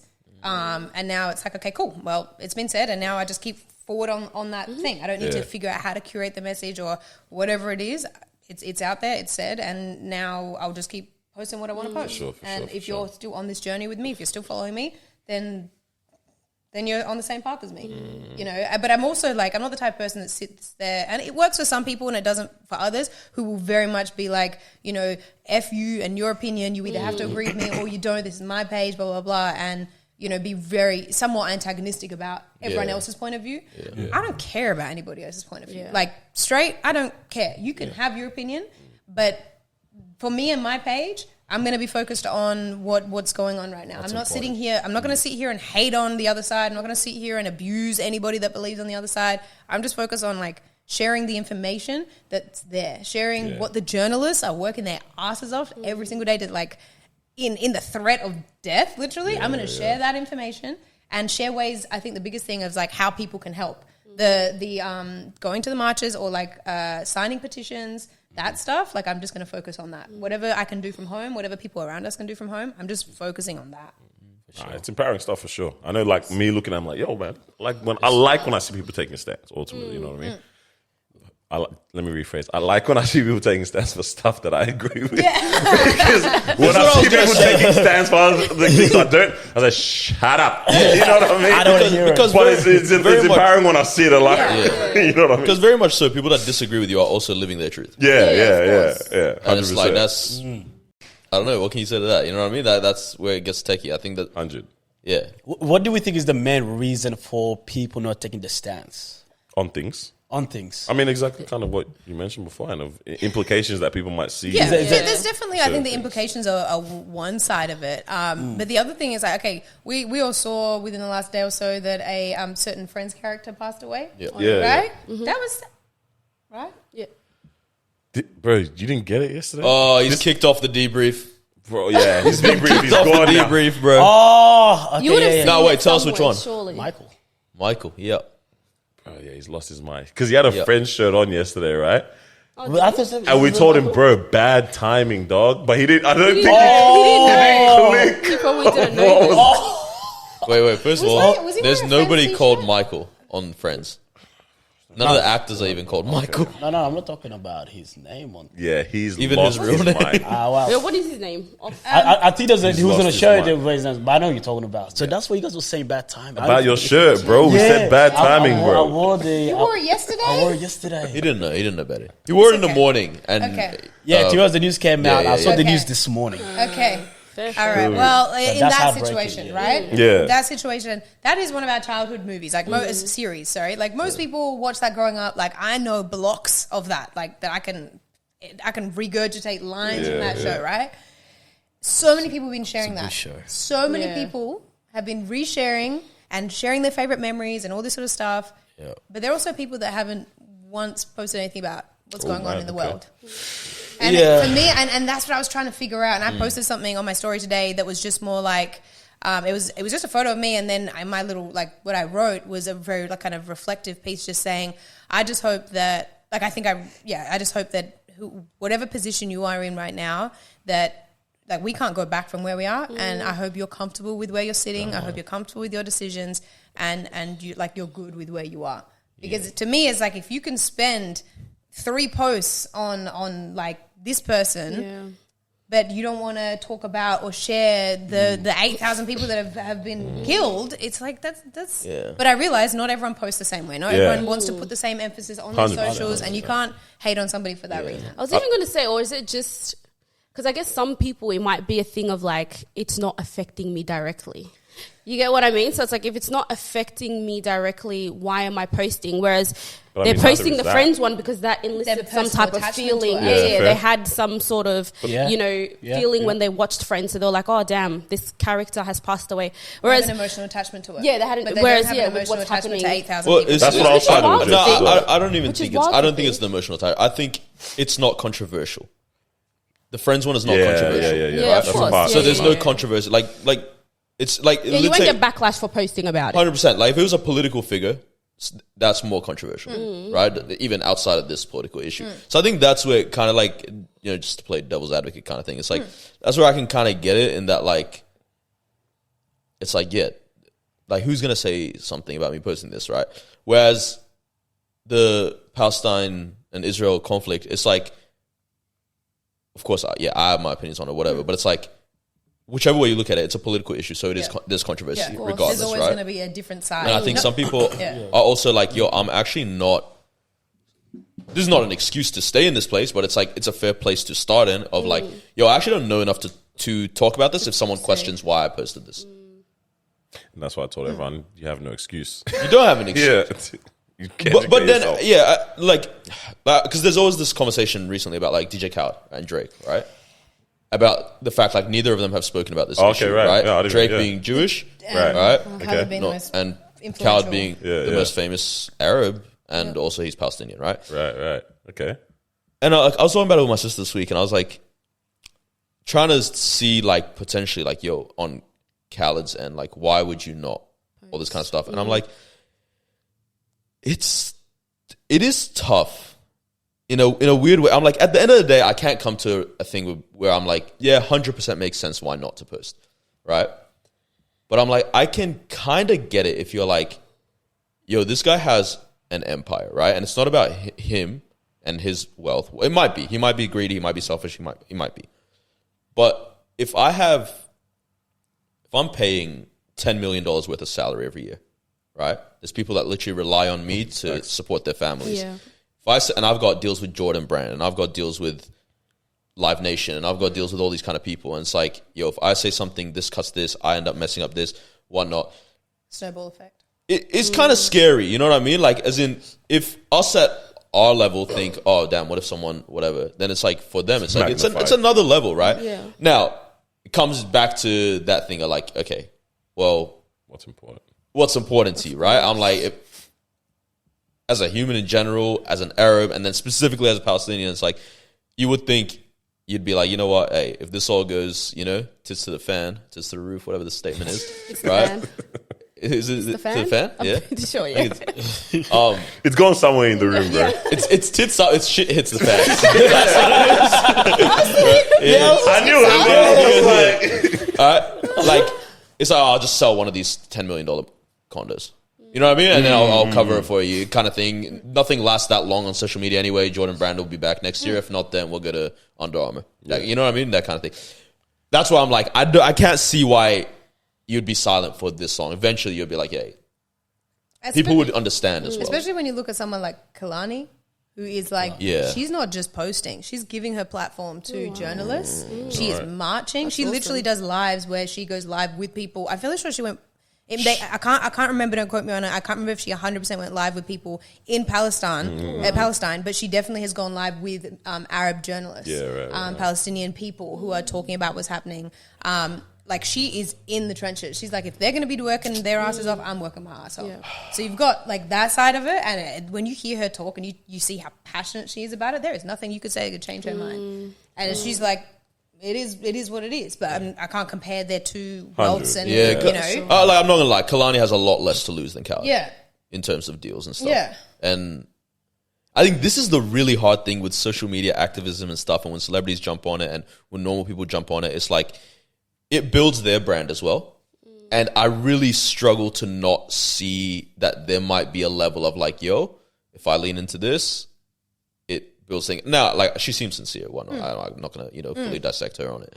But it's like, there is that element of like, I don't know, like it serves two things, And look, if me doing good comes back as good to me, that's not a bad thing. You know what I mean? I think it's also like the history of it, because I think they've put together like a list of artists or influential people that are wanting to speak to Biden or Congress that are, for the ceasefire, whatever it is. And you can see a bunch of different celebrity names on there. And you see certain celebrities on there who are always taking that stance. If you have always been one for being an activist, then it makes sense. It makes a lot of sense. Yara Shahidis of the world. What's his name? Loki? I don't know if you guys know Loki. So he's an Iraqi rapper from the UK. That was like, as a kid, that was my idol. I was like, man, rap, Iraqi guy, like, this is the best thing in the world.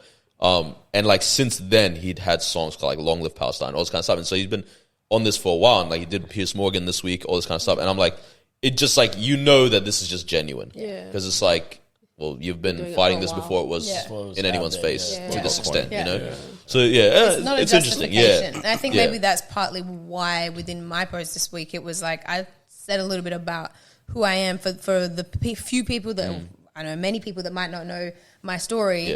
I added that little bit in there, so it's like they understand that this is not just a one-off topic for me. This is not just I'm just doing this because I want to, or I want to be heard, or I just like to hit my voice. Get some clicks. This is because this is my story. This is where I come from, and this is important to me. And I'm gonna, whether it's this topic or Ethiopia or Indigenous Australians or whatever it is. Yeah. Like, if you see me talking about that, this is why. This is my. This is the kind of person I am. I like that. Yeah, that's cool.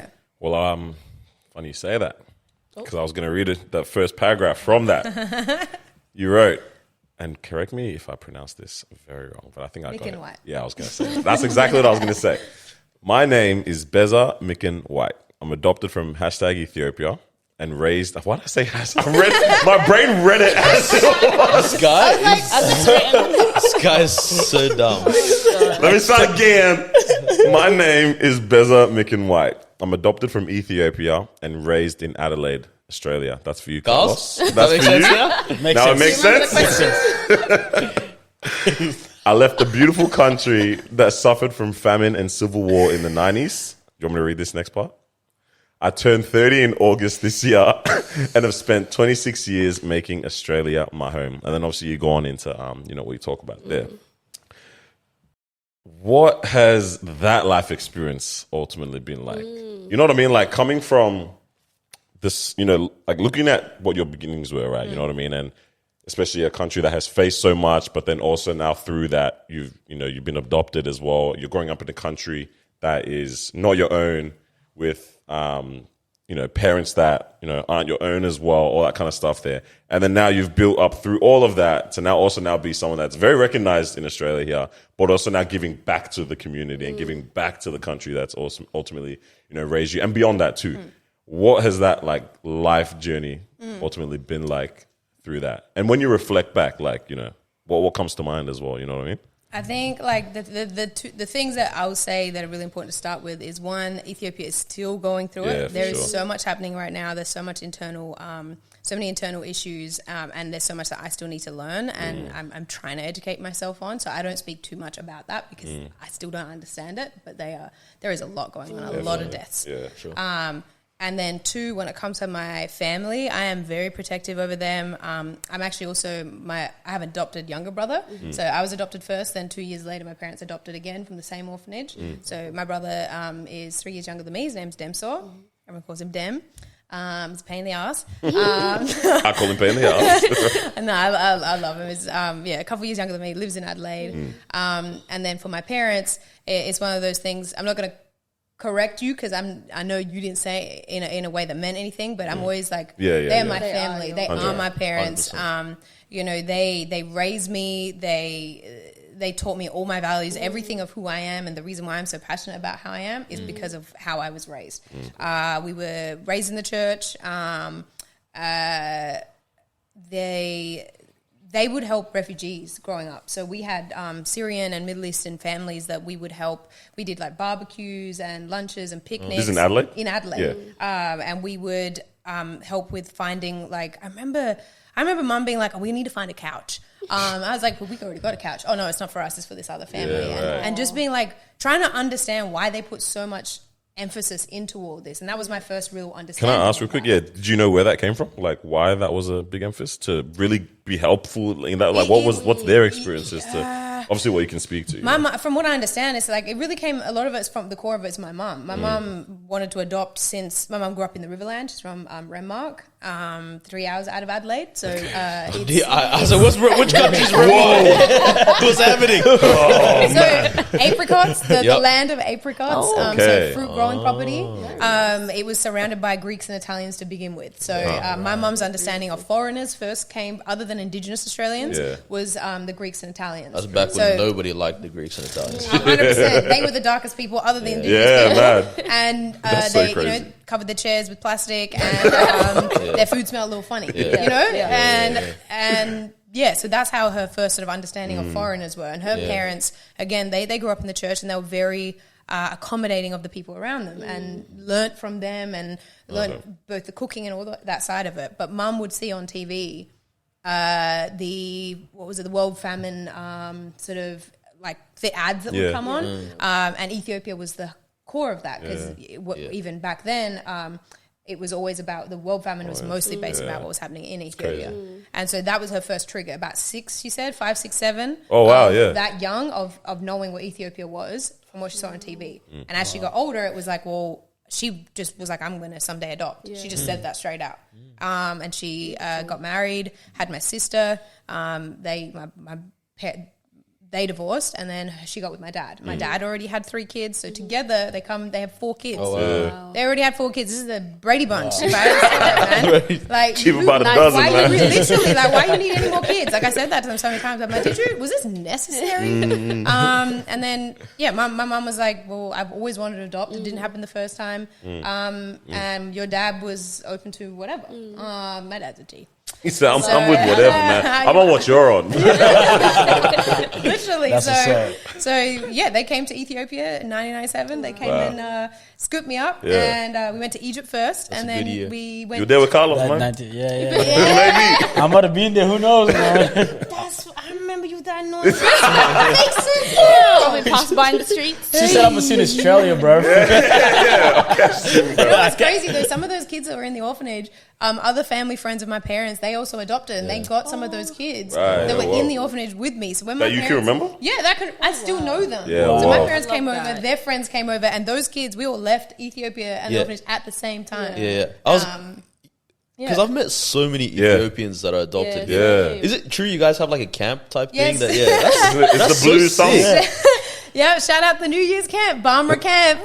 So it was so not far from Renmark where my mum grew up. We used to have this camp. There's this beautiful lake, Lake Bonny. It was beautiful. It sounds like one of those weird movies, but literally we had an entire camp where every year they did like picnics and stuff throughout the year, but they would for New Year's all the families would drive up there. And I mean, there was like, I don't know, 20, 30, 40 families that would go up, and we would camp. We'd be there for anywhere from 3 to 5 days or 3 days to a week. They would go skiing. We learned how to wakeboard, kneeboard, all the good Aussie stuff, barbecues. Bro, that's such a like it's so cool. Like all these white Australian parents and these Ethiopian kids. Mostly, like this is a great movie setup. Mostly Ethiopian, but there were a few other that were Thai. A couple others because the parents were friends and stuff, and it was just a bigger Ethiopian community than anything. But there was a couple that were of Asian backgrounds, and that was some like favorite memories growing up. What was the idea behind it? Was it just? It was a combination of like making sure we all felt connected, and we didn't feel like we didn't have somebody else that looked like us. That's Knew beautiful. our That's so stories. important. But also it was like the families would take turns, so everyone had the responsibility. Like it would be a roster for breakfast, for lunch, for dinner, and you would learn how to work together, do the dishes, cook, prepare for everyone. Like, Whose idea was this? You gotta shake their hand. They had a whole minute. Say, guys, this is what we're gonna do. All right. There was like 2 or 3 families that were the kind of instigators of all the organization. Right. My parents were kind of in that so I was like maybe I'm gonna say maybe the 6th or 7th within the top 10 adopted Ethiopian into Australia. Wow. Yeah, my godparents, their kids were the first 2. Okay. So that core that brought the first like 10 out, we all still know each other. That is so crazy. Within the first, I'd say 30, most of us still know each other. Wow. So most of them, that started in Adelaide. My parents had a blue sticker on the back of their car that said, "Say yes to refugees." And that went kind of viral back then. And that was everywhere. That started from my parents and their little refugee group. So it's just always been that side of things. That comes from my parents. It was just... It's just in me because that's how they were. That's how I was raised. I don't see life any other way. I can't imagine not being that way because that's how it's just always been. So when I moved to Melbourne, it was finding my people that kind of fit into that kind of mold. It took some time. That's something I wanted to touch on a bit because, you've traveled quite a bit, like especially during when you were a model as well, or still are now. But when that was, one of the primary. I need to get my English correct because you're gonna come for me. That. But when that was like the primary kind of avenue that you were like involved in and working in, you'd go away, you'd come back. So there would have been a lot of you going away, experiencing like a heightened level of what the industry can look like, or the pinnacle of what an industry can look like, and then you come back to Melbourne.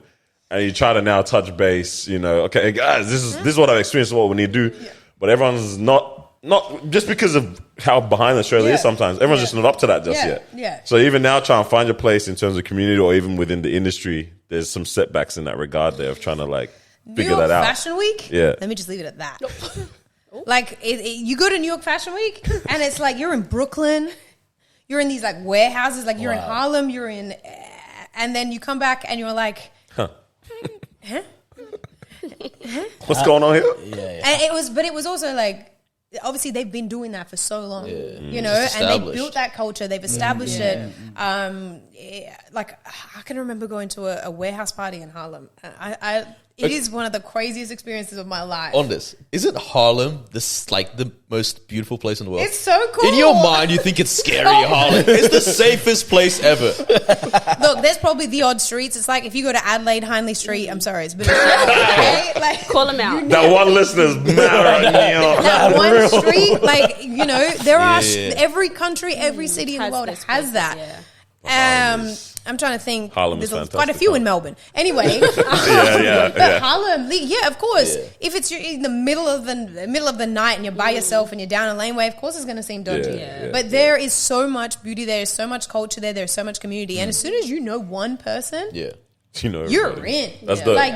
They will tell you where to go. You tell them that you're not from there. You tell them that you're Aussie. Also, they're like, there's black people in Australia. The world's still trying to catch up. The world's still trying to, for real. And they're like, oh, you're native? I'm like, no, they are the indigenous Australians. Put some respect on their name. That is not me. But I was like, you know how in Russia they have black people too? Yeah. They're like, what? In Russia? I was like, no, but literally. And I'm like, don't worry about it. Don't worry about it. But like luckily I've built some really close friendships. One of my That's closest dope. friends lives in New York, and so when I go and I stay in New York, I stay with her, and I get to stay, and her daughter and her son, like that's my nieces and nephew, like that's family. So I get to experience. She's a model.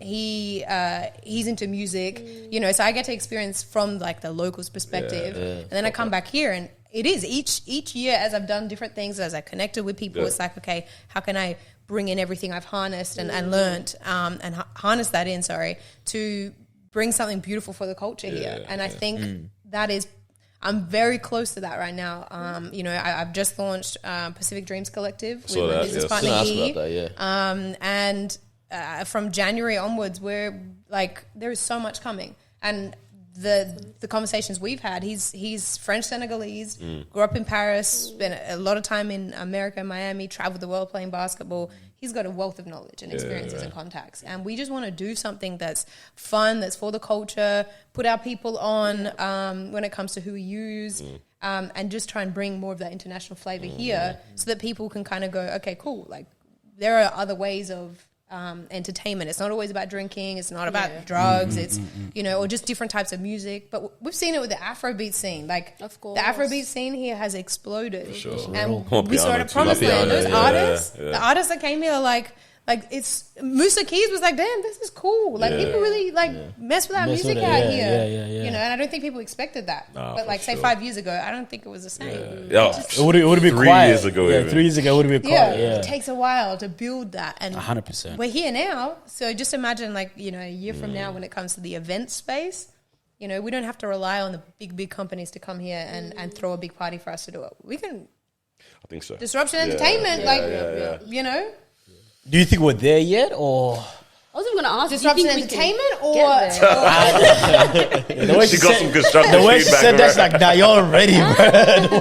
I think Melbourne produces great vibes, and that's why we say like the Afrobeats, Amapiano scene, all that kind of stuff. It's really cool here, but we're good at making good things. We're not good at producing good things. So like I was having a conversation with someone this week, and like we were saying between Melbourne and Sydney, whose artists are doing better? I was like Sydney, 1,000,000%, because they actually put out stuff. Yeah, our artists just don't put out anything for years, and it's like, are they scared?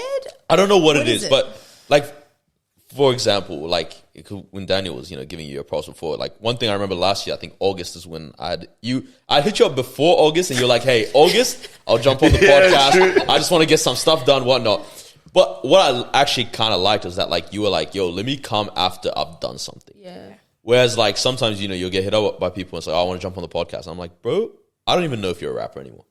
You know what I mean? Like we don't talk about it. Like we're not here to just let anyone ramble, Yeah. So it's like, I think that's the annoying thing with like Melbourne, Australia overall, but it's like we don't actually put out anything. And so like not much comes out of Australia's scene that makes people go, oh, there's something exciting there. We know there's something very exciting here, but it's our adoption of the cool stuff there that we're making cool here. It's not the cool stuff here that we're making cool here. I'd also say that like right now, if I really had to think about all the people that are like really putting stuff out that excites me, and maybe that's just because like I'd say I listen to everything, but the stuff that's exciting me at the most at the moment is what the girls are putting out. Ratchet Woman. No,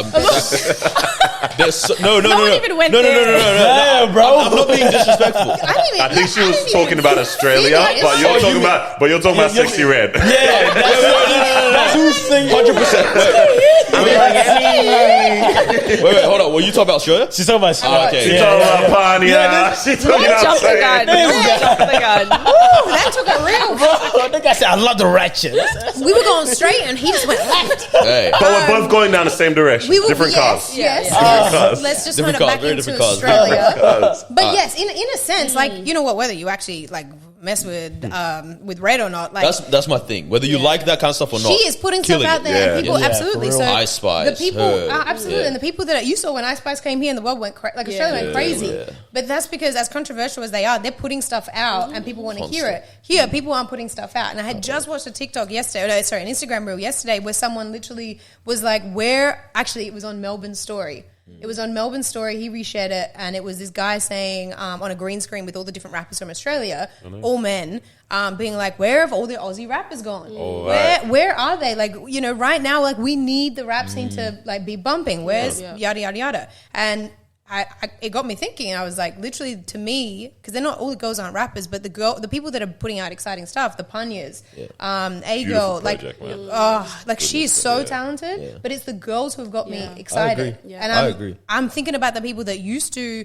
Actually, when I responded to Melbourne, and I was like, his thing said, you know, where are all the rappers? And I just responded in capital letters, his name, and then some eyeballs sideways, like, what you doing? And he's like, yeah, well, maybe I have to do something about this, you know. But like seriously, because it just seems to have gone like we have our moments, we get really excited, and then they go really quiet. And you know, like I talked to Soli about it. Like we know how talented Soli is, and she's about to do her first solo show after killing it a couple weeks ago. When she opened it for some guy, some artist that, you know, not that big a deal. Sully was there though. That's all that matters. I know, but like seeing her in her element, it was like, and she's like gobsmacked that people were buying tickets to her show. And I'm sitting there going, why? You're so talented. But it's that internal thing of being like, you know, like I've got stuff. Am I ready to put it out? Man, just put it out there. Yeah. Did you guys watch the 1-4 documentary on Netflix? Nah, I saw that it's yesterday. Really good. I was like, really, bro, really 1-4 Netflix top, and it was like ranked number 2 in terms of like how I was like, this is good. This is cool to see, man. It was really like, I think it's a shame how much that stunted, like the police interaction with it has stunted Australia's musical growth. Especially from like the rap scene, because it's like you're looking at it and you're like, yeah, like all these guys were going like crazy overseas, like big names going like, damn, like Australia has this, you know. And it's like, if that was really allowed to run, it could have been a very different story. And like obviously they still have opportunity to do what they can. I mean, they still can perform in Sydney, right? So it's like, which is insane. But it's like to do all this off of no performances. I think they performed once? Yeah, once. I think it's about. Yeah, one of them held down Auckland by himself, and then Crazy. there's 5 of them, and 2, 3 locked up. Yeah. Oh, wow. One was denied entry, so he's like, I'll do Auckland by myself. Yeah. That was their first concert ever. Yeah. They couldn't even do anything here, and then they did Kid Leroy's in Sydney when he brought them out secretively, which is insane. But I'm like, it sucks that it stunted the potential so much because they were jumping on songs with A$AP Ferg. They were jumping on who was it from the UK that they ended up doing? Dutchavelli, I think, at some point prior to all the Was it them that was on Heady One? No. Well, that's the same song. Yeah. A$AP Ferg, right? Yeah. Is it? I'm not tripping out. I don't know. Moving on. Anyway, but yeah, I was just like, damn, like it sucks because it's like there is something there, and then like when it's almost there, it's like it's just taken away in a different sense, you know. That's the thing. Like, do you reckon maybe sometimes people get discouraged? Because I know a lot of, you know, the artists, especially the ones down like in our ends, they've been doing music for time, like years and years and years. And I can also see how you would get discouraged if like the people around you don't support you. You know, Melbourne is not really showing up for you if you do shows or you're doing performances or you are putting out music and you're not getting the views that you're expecting. And then now after a while, it's like, yeah, I'm discouraged. Why am I putting music out anymore, you know? Because like, let's be real, not everyone's making music just for the fun of it. Like, people actually want a career out of these things. They want the fame that comes with it. They want the money. They want to travel and all of that stuff. And it's like, if I've been doing it for 4 or 5 years and I'm not seeing anything, like, do I just, you know, put it away? It is hard when you don't see the support from people around you. One of my friends, pretty good rapper. I'm not going to say his name, but I'll tell you guys after. Oh, you don't think he's a good rapper, huh? No, he's actually a good rapper. But in terms of what happened, it was a bit sad, right? So he was performing at a particular places, you know, putting out, you know, saying, hey guys, I'm performing here, get tickets. And I was like, I haven't been to your show, and I support him. I was like, let me actually get a ticket to your show. And I pulled up, it was legit myself and maybe 3 others that are actually like friends with him that were there. And then everyone else were just there because they were there for what's actually happening, not for the artist. Right, and I was like, "Damn, that's I can sort of it really is hard." Like, he's performing and he looks to his right, like crowd, for his friends only, and then you know, he's putting disappointment for like weeks and weeks and weeks, and then the rest of the crowd is just there, don't even know who he is, you know. So it's that part is hard, man. It's tough because music very much is also like, it's subjective at the end of the day, and if people want to like it, they're gonna like it, and if they don't, you really can't make them. Was there an artist recently that cancelled his show because didn't he make a statement about that? Saying that he didn't want to come to Australia because they don't even support their own. Was it The Weeknd? Was it? No. There was an artist that recently said that he cancelled his Australia show because what was the point of coming to a country that doesn't support their own artists, No, I do remember especially this. their people of color. Yeah. Who was that? Wasn't that Azealia Banks? No, She said something, but it wasn't her. It was after her. It wasn't that. Yeah, I think I remember. Yeah, someone No, said I remember this. something. I'm trying to figure out who but it it's was. like from overseas. They know we don't support our own people. Yeah. Yes. That's obviously because the ones that have been here that have gone overseas to do stuff, they're talking because they're like, oh, what are you doing out here? Well, I have to come out here to make a name for myself because in my country they don't give a shit about me unless I've become famous overseas. And then they come, And then they come back and do some stuff. And then everyone all of a sudden the support. tall poppy syndrome of Australia being like, oh, you think you're all this, you think you're Now all you that. pull it down again. That annoys the shit out of me. Yeah, I'm trying to figure out who that was. But that's true, man. Yeah. Imagine us, Imagine we do a live show and like 5 people rock up. Imagine. No, like Oh, that's kind of scared me, bro. Coming outside. We're four of them. bro, if you close your eyes and you think of that, impossible. I can't. I know it's a pop, but bro, that's Let me how put these it on guys record, feel, bro. I would be there. Let me put it on Yeah, record. that's Alright, yeah, cool. you make 1 or five. 3 others. But do you know what I mean? That's Inconceivable. that's heartbreaking, man. But that's the thing. For us, we would see it, we would laugh. Look, and like, I'm not Hey, what? It's a silent day. No, It's a No, silent but day. like- booking an Uber back and leaving my car there, bro. I don't want to drive with you. I would laugh. Bro, Low-key, I I'm would not coming to the laugh. shoot on next Monday. Well, No, I'm telling you, the next episode, hey, we're shutting down shop. Cuz I'm throwing a Molotov bottle into I the just say- studio. Yeah, What's that what's always going on? equipment, Insurance bro? What claim do you mean? instantly. You are clearly the mentally and emotionally Bro, strongest one you're here. laughing not. and we're No, heartbroken. listen. She's No, Delulu. I'm Delulu. Let me be Delulu. Delulu. Let me be Delulu. I'm saying because we love what we do, and Shut up. obviously, no, we didn't get into it because of the money, guys, and all of that stuff. Yeah. You know, the guests and all of that. We did it because we love what we do. We love chatting to each other. You know, cameras in front of us, but even off camera, we love sitting with each other, hanging Okay. out, and talking and stuff. Right. So if that happened. Surely we're not going to be discouraged and stop the podcast. After I would that. never You speak wouldn't of do that it. day again. However, I would actually yeah, never. that's fair. I would actually never. That's fair. You don't mention You know it, what you gotta do? Like the 4 people that rocked up, you guys have to have an agreement. NDA on the spot, Bro, on the spot. Yeah, here's $1,000 each. Hey, listen, I'd have to talk to my manager about that. I can't sign no contracts. But you're also awkward the next day. They go and be like, "Hey, how come I didn't see any snaps of the?" We cancelled the event. No footage, nothing. Nah, because that's everyone. That's what everyone's gonna Yeah. say, right? Bro. Nah, that's the only way. In It's saying that, definitely a come to our humbling live show, please. Once it's Yes, details please. are out. Once the details Hurry are out, up. Just who knows if probably it's soon. I don't know if it'll be announced before this is out or no, it won't be yet. But come, Soon, Something very is soon. coming. yeah. Do I get to like know about this? You can tell me Oh, about yeah. I know, Do you want to MC it? it. Sure. We'll talk, man. David, I say on camera. We'll talk, man. Thank you. Yeah. Back her into the corner. Ask her when she can't say no. That was in another language. That was the yellow wiggle. And then we have a That was reason the to other pop way the bottle together. Yes. True. Double whammy, left, right. Cool. I was gonna say, oh no, what are you gonna say? was gonna jump ships. I was gonna talk about some that Noah brought up about the dates, going on a date. Okay, let me do this then. You go ahead and then let's dive into that. When did you find the time to sneaking being a flight attendant as well? Like, where was that ever the journey? You have a real flight attendant look. What does that mean, North? What does that mean? I see it. Hey, no, hold on. Okay, Wait, what does that mean? Why is everything offensive? That means she's Wait, well who said put it was together. offensive? She says she's on. I 100% know where you were coming You're from. well put together. I respect that. Yes. And I know where you were coming from. I can know imagine where- you pushing a car, lamb or a chicken. I know where these fools were going with it, but I know where you were coming from. I see it, dog. I get it. Yeah, listen. So not everybody knows that.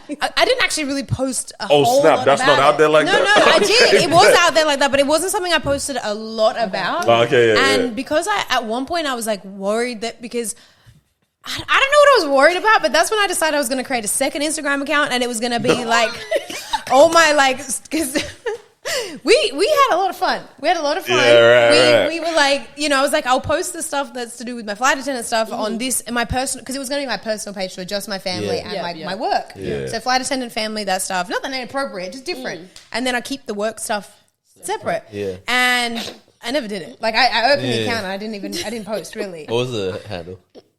Where are you gonna go look for I it? think it was just it's gone now. Do you know what it's become? Throwback Lounge. Throwback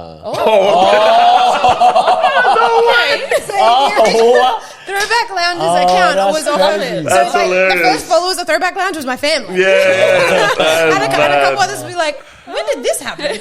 That's hilarious, man. Yeah. How long ago was this?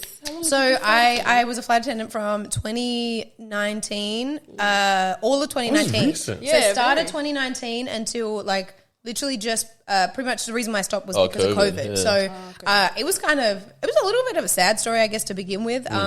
Unfortunately, I had like 2 friends pass away within a week. No, they passed away within 3 days of each other, and I was going through flight school. So flight school is where you train to be a flight attendant. And that went for 6 weeks. And within the first week of me doing flight school, I got a call on the Friday that a friend of mine from the US had been shot and killed. And like someone who's not associated with that life at all. Like it was a wrong place, wrong time situation. It's really sad. And I had done when I was in New York, he had a jewelry line, and I had done a photo shoot for him for his collection. Like beautiful, beautiful guy and beautiful family. And then 3 days later, I got one of the flight attendants came in and sat me down and said, "Hey, let's have a chat." While I was in class in that session, and told me that JJ DeMello passed away. Yeah, wow. And it was like I struggled. I get emotional about it now because it was he was who he was. Everybody, But we had a good friendship, and he was one of the first people I met when I first came to Melbourne. Right. He introduced me to the Let's Vibe scene, to the community. I couldn't comprehend what was going on. I went home and they basically dismissed me and said, "Look, you can come back a month from now. We've got another flight school." I tried to continue on. I had exams the next day, and I couldn't even freaking focus. So I came back like a month later. I did the flight school all over again. Went through it. Graduated, and I had a full year and like 3 months of being a flight attendant. So. Little red dress. Yeah. So random. Which I like. Virgin. Red dress, red lipstick. You were only allowed to wear either pearl studs, gold, silver, or like diamante studs. Yeah. Nails had to always be fresh. They always had to be like, it was a lot. The virgin drip is nice. It was Yeah, the virgin drip is... Bro, what? When they put the little neck scarf, bro. Purple. But that was the first time I started liking purple as a color on me. Yeah. Before that, I was never a fan of purple. But it was. Can I just say the thing about flying that was the most amazing thing was the people. Yeah. It was a virgin family. Like we had so much these guys childish. I had faith in us just pushing right on through. But I forgot that I was around immature children, except for you. It was like we had so much fun. Like if you think about, like I would ask for 4 days on. Yeah. So I would be with the almost the exact same crew for 4 days straight. Yeah. And if I did that, I would always try and bid for. So you could bid to be in certain cities. So I would bid for Perth. Okay.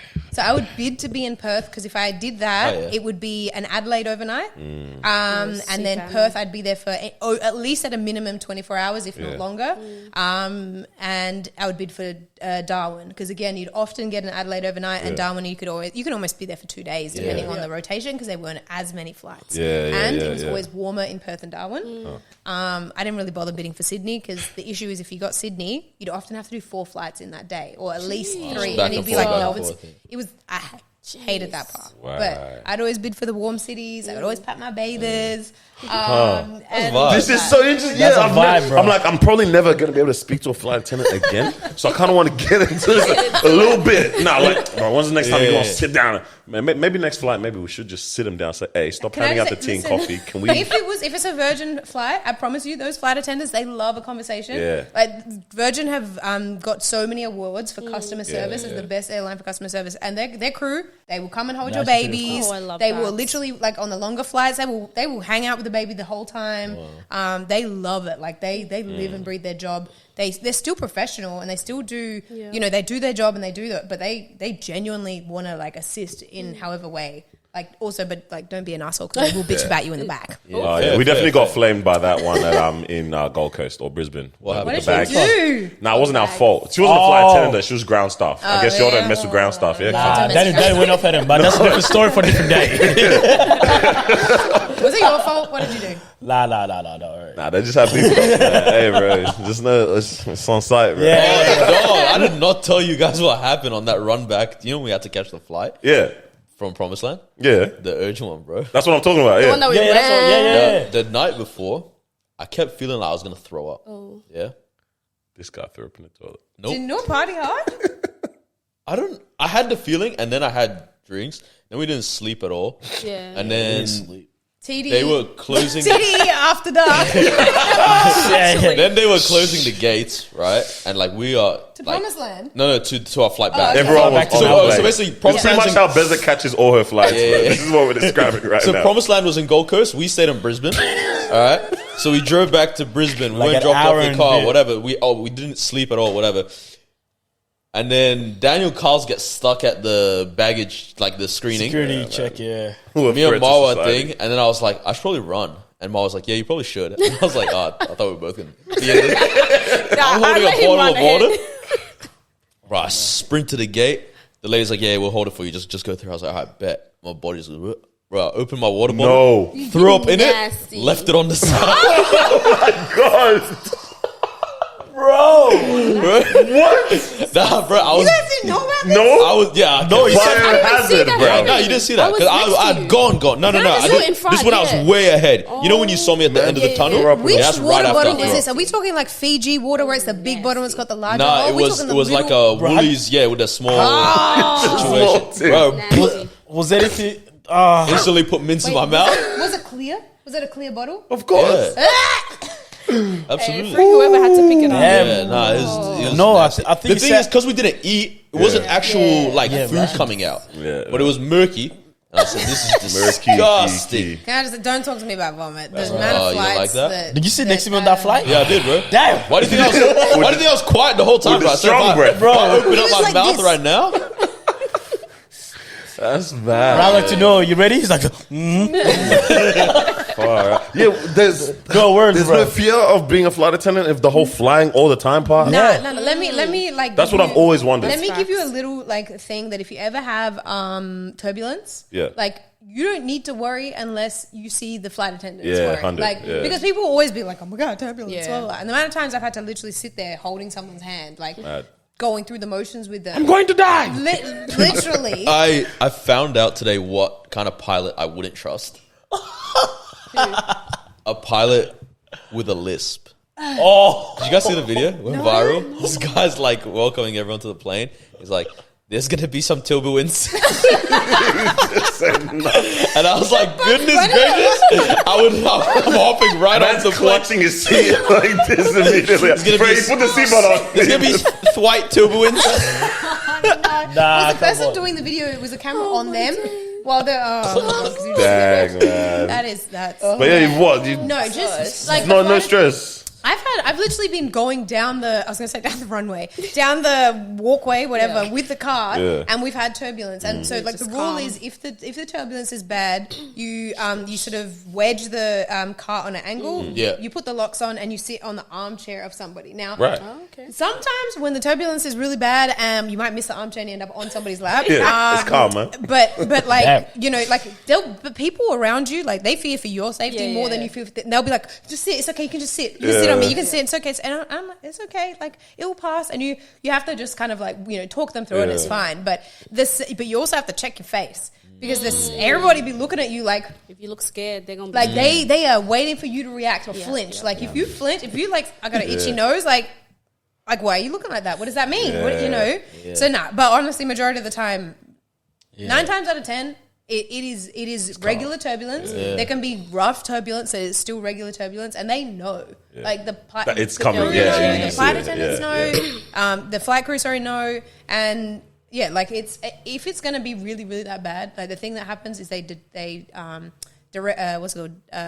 the flight path, and now you end up having to go to a different city, or the flight just keeps getting delayed until it's safe enough to fly. Like they won't ever put you in that situation for no reason. Do people hit on flight attendants as much as they say they do? Would you like some headphones? Would you like some headphones? How'd you know my name How'd was you know my name was Sonny? And how do they do it? That's what I'm curious about. Oh man, I have had. Let me just say, I used to wear a ring on my wedding finger. Oh, Yeah. Because it Just got, avoid it that. got Wow. bad. Really? And sometimes It was the girls. that didn't do anything. It was the girls. No, sometimes it didn't mean nothing. Yeah. Like Yeah, it doesn't. Fair enough. You know, and I would make if I could feel the energy from the person, like I'd be giving them something, and I'd be like, Hello, here obvious. you go, Yeah. and like show the With ring as I caution. would do it, because I could feel the energy was. It would be anything from like just like. If you take this out of my hand, like give that to me, they'd literally be like, You this, get the grip. Like, oh, I'm like, the caressing That's my so hand. creepy. Bro, come here often? I work here. yeah. There's turbulence. What if you sis? Or Bro, they that's come, crazy, they come bro. to the back, Oh, like man. they come to the back. You finish service and they come gosh. to the back and they're like, so. It starts with a so, and you're like, and so we generally try and, if it's a slightly longer flight, cover the curtain at the Yeah. back, you know. Yeah, but also yeah. people going to the toilet and stuff. You don't want to have to be dealing with that. course. But yeah, they'll come to the back. They need extra water. They need extra snacks. 100%. Whatever it is. Oh, I just Snacks. Anything to start a it's stretch. conversation.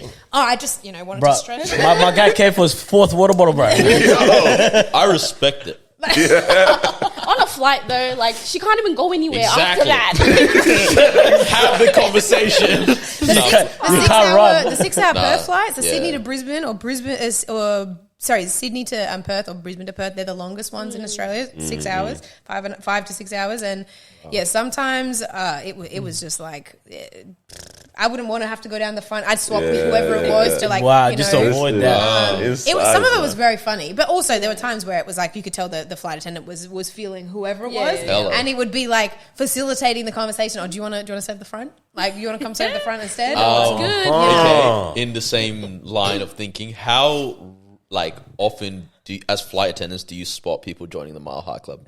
I was waiting for this question. I have actually never spotted it, but also domestic is a lot harder than international. Really, the ones that would be close to possible would be the red-eye Perth flights or the red-eye Darwin flights, longer overnight. I've heard stories where people have come out of the bathroom at the same time. Oh wow. There's barely room for one person. How do you or it's like someone goes into the bathroom and then. Or like someone comes out of the bathroom and then the door locks behind them. I was like, Yeah, slick. I've heard that from a few people. That's I've hilarious. seen, and it's like those are small cubicles on domestic Literally. flights. Yeah. Those are small, like Gotta international. make it work, That's man. crazy. Somebody's get it. standing one leg on the sink, one Make it work, leg on the dog. toilet. Like even when I've got my pineapple, like when I got my hair out and got pineapple, Cleaning the room. I'm literally like. Cleaning It it. is small, so I don't know, man. The level of flexibility. Where there's a will, there's a way. That's it. International With it, flights, with I it. can see how it happens because there's a lot of room for activities. Yeah, yeah. Where there's a willy, there's a Well, way. that's what I said. Don't do So that. you only did domestic flights? Yeah, I only did Yeah. domestic. It was way more flexibility. I always would pretty much go for sunny destinations, or like I knew my family. There was a special occasion coming up. I would bid for Adelaide. interesting, That's yeah. so cool. You know, Just like- it was like you'd kind of be smart about like where you wanted to go. Or the other thing is you could swap with your friends. So if we're both flying and you're going to be in Sydney over the weekend that I wanted to be there, I'd swap with you, and then I'd make sure that when shifts. you Yeah. needed So when they you could needed a do that? shift, I'd swap with That's you. crazy. Yeah, lads, talk to me. Is there a career Yeah. or like something very different that you would just switch to experience something like that flight attendant thing just for 6 months to 12 months? 6 to 12 months Knowing of that doing it a very wasn't a forever different thing. lifestyle that is quite demanding. Like you actually have to commit. Yeah. the Like, majority what am I of the time. looking to Are gain out of you- this? Do you know what I'm saying? Are you? Experience. That's the main thing they're trying to get. experience. Experience. It's not necessarily monetary. Yeah. Right? As in, obviously you need money from it, but Yeah. the experience. Why'd you say lads? I just I just wanted us to be like friends. Yeah, I was like, okay. like everybody or was it? No, everybody. Okay, because I want to know what kind of leading question this was. Real quick. no. Yeah, You know what what I'm is saying? Are you I thought he was including gonna- the? Sorry, Go, again. go. Are you including like the training for this as well, or just? Yeah, well, I mean, 6 months mean, to a year, yeah. like whatever it took, like whether Yeah. you either have the skills Yeah. already, you got trained in it, and you were going to do it for Yeah, like yeah. 6 to 12 months. Okay, I got one. Ah man, that flight attendant is What is looking it? nice still. I'd like to do like artist security or something like that. Hold up. Have you noticed Carl's here's the most recent thing that he's heard and always answers with that? What did he say? Nah. Flight attendant? Hey, bro, no, if you think about it, it actually makes sense. Think about it. I would actually be He pretty- definitely said that gives you a lifestyle If you think about it, Yeah. Can I say, not as a single man, but as a single man, there was very few single male, or not single, but Yeah. straight male Yeah. flight attendants. It's not for us. But can I say the ones that were straight male flight attendants? Cleaned it up? Yeah, cleaned up, Let's huh? just leave it at that. They're the ones locking the bathroom door.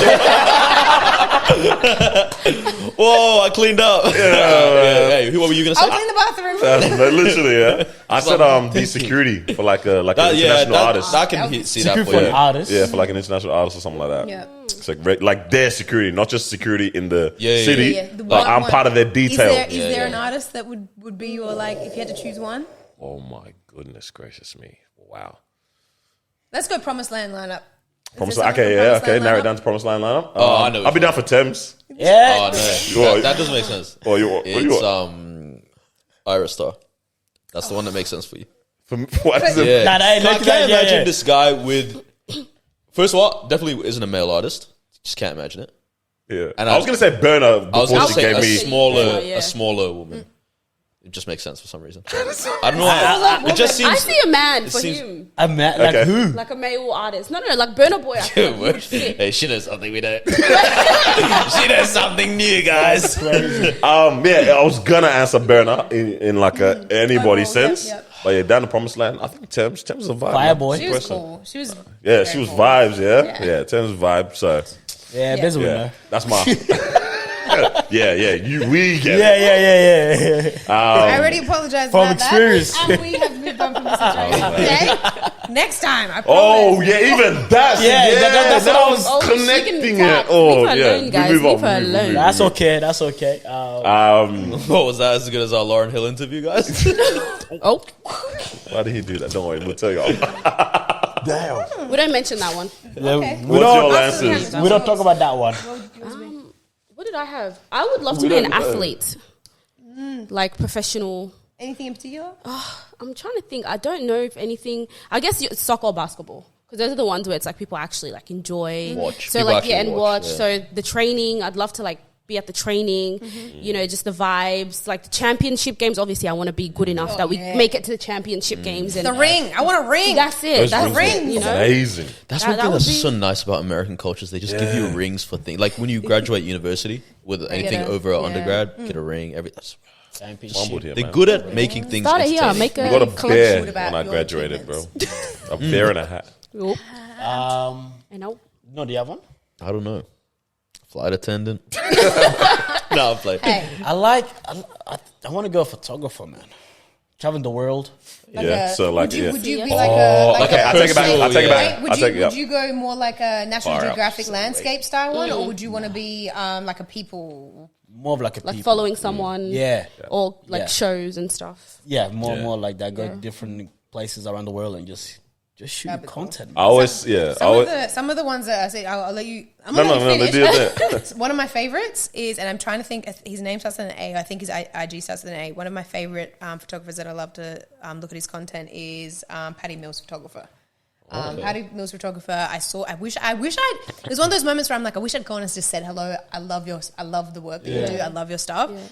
It was just kind of like he was a little too far, like here from the TV, and there was a lot of noise. And it was at the World Cup, the World Games. What was it? Brazil, South Sudan. Those games recently.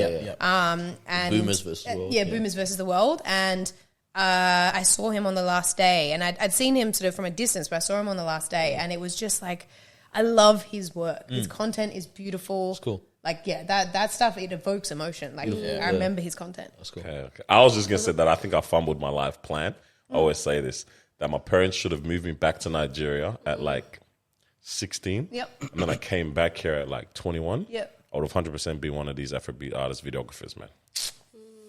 Good work. Fumbled him, man. Because, Yeah, I reckon if you spent a bit more time in Nigeria, just like on a got shit back kind of vibe. you could have came back with good contacts. Fam, I know it. I know within me that would have happened. You would have if I came back with didn't contacts, bro. do craziness. If you guys ever go to Kenya, and or maybe he may do some stuff in Nigeria, but Luol Deng, the one that what is he, the president of the South Sudanese team? He's one of his closest friends, who's the team photographer for the South Sudanese team. He's based out there, and he literally is like, Bez, if you come out through, if your peoples come through, like, let me know. So if you guys are ever in Kenya, awesome. this guy, he's the connect. Messed up, He's the man. connect. Know a guy that knows a guy that knows a guy. Yeah, I like it. That's I like enough. it. I like it. That's a Africa good way to trip live. next You know year. when you make like a That's good, a really Yeah. good network. You need to network. He is like, he grew up with Luol Deng as a kid, because I asked him, I was like, how do you guys know each other? Yeah. Thinking like, oh, we met through blah blah. He's like, no, we know each other since we were like 6. Love that. You know, so that story, and then now the official touring photographer for the South Sudanese team. Plus, he's also a fashion photographer, like insanely talented. This is what I could have been doing. And man. one of those ones that's like, you know, he wants to put his people on, or people he's connected with. If I said to him, yo, TDE are coming, like, I'm down to go to Kenya. TD. I'm down. Why not? I'm down to go down to Looks Kenya, nice. man. Yeah. Looks very nice. Don't need us down I there. want to go so bad. Let's make it happen, man. I was gonna ask, are you documenting your life?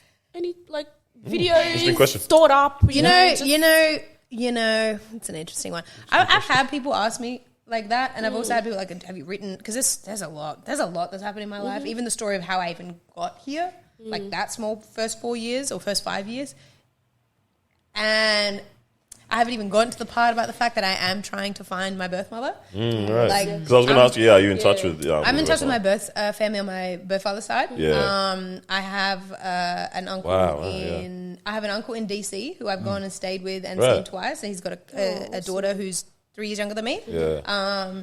My cousin Sarah, and then I've got an uncle I think who's still in Paris, and then birth father's in Addis, and he's got 2 kids. So I've got a half brother and sister, who are like 5 and 7, I think, or 4 and 6. Wow. That's wild. Call me every Sunday on FaceTime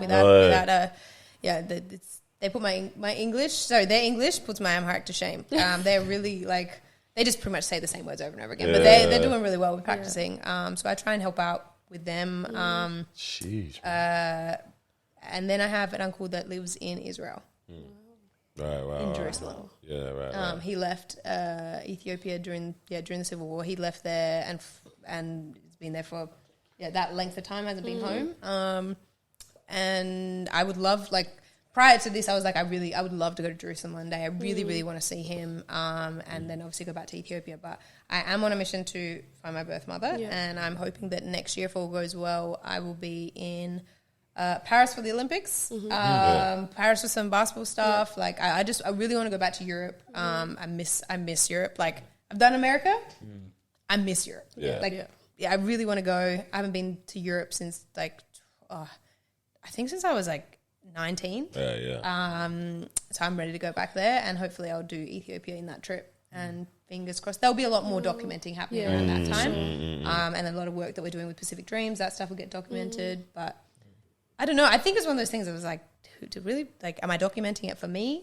There's stuff I want to document important for still my, anyway. Yeah. I want to document for my like future children. And that side of things, knowing that we're going to be growing up here, the generations that come after me will be growing up here, and I want to make sure they can stay connected to our roots. So there's definitely an element of that I want to capture. Cool.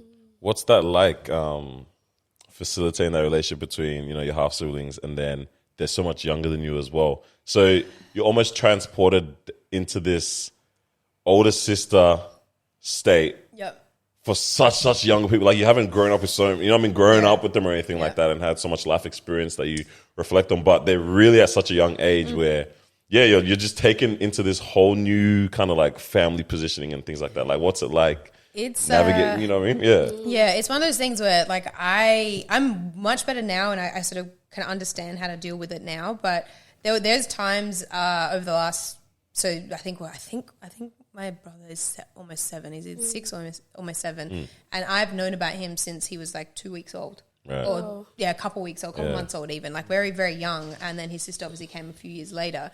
So the talking with the FaceTime thing, I think it's been happening for about a year, where it's been almost has been weekly, and that was because I realized I'd get phone calls at all hours, all day, like, and I was like, all right. No respect for time zones whatsoever. Yeah. 3 a.m. don't matter. They said this works for us. And I'm like, me trying to explain that to a 4-year-old, it wasn't happening. So I told my birth father, like, Sunday between like 8 and 10, call me. I will answer. I will do my best to answer every single week. On the odd occasion I've been really sick, or emotionally I was just struggling with the whole concept of this family over there. Like, I send money over probably like every 3 months. I send money over, and they know specifically that I'm trying to help with school fees. I want to support their education, but it's also like I have my life to support. I have you know, like my family here and all that. So like knowing how to manage that.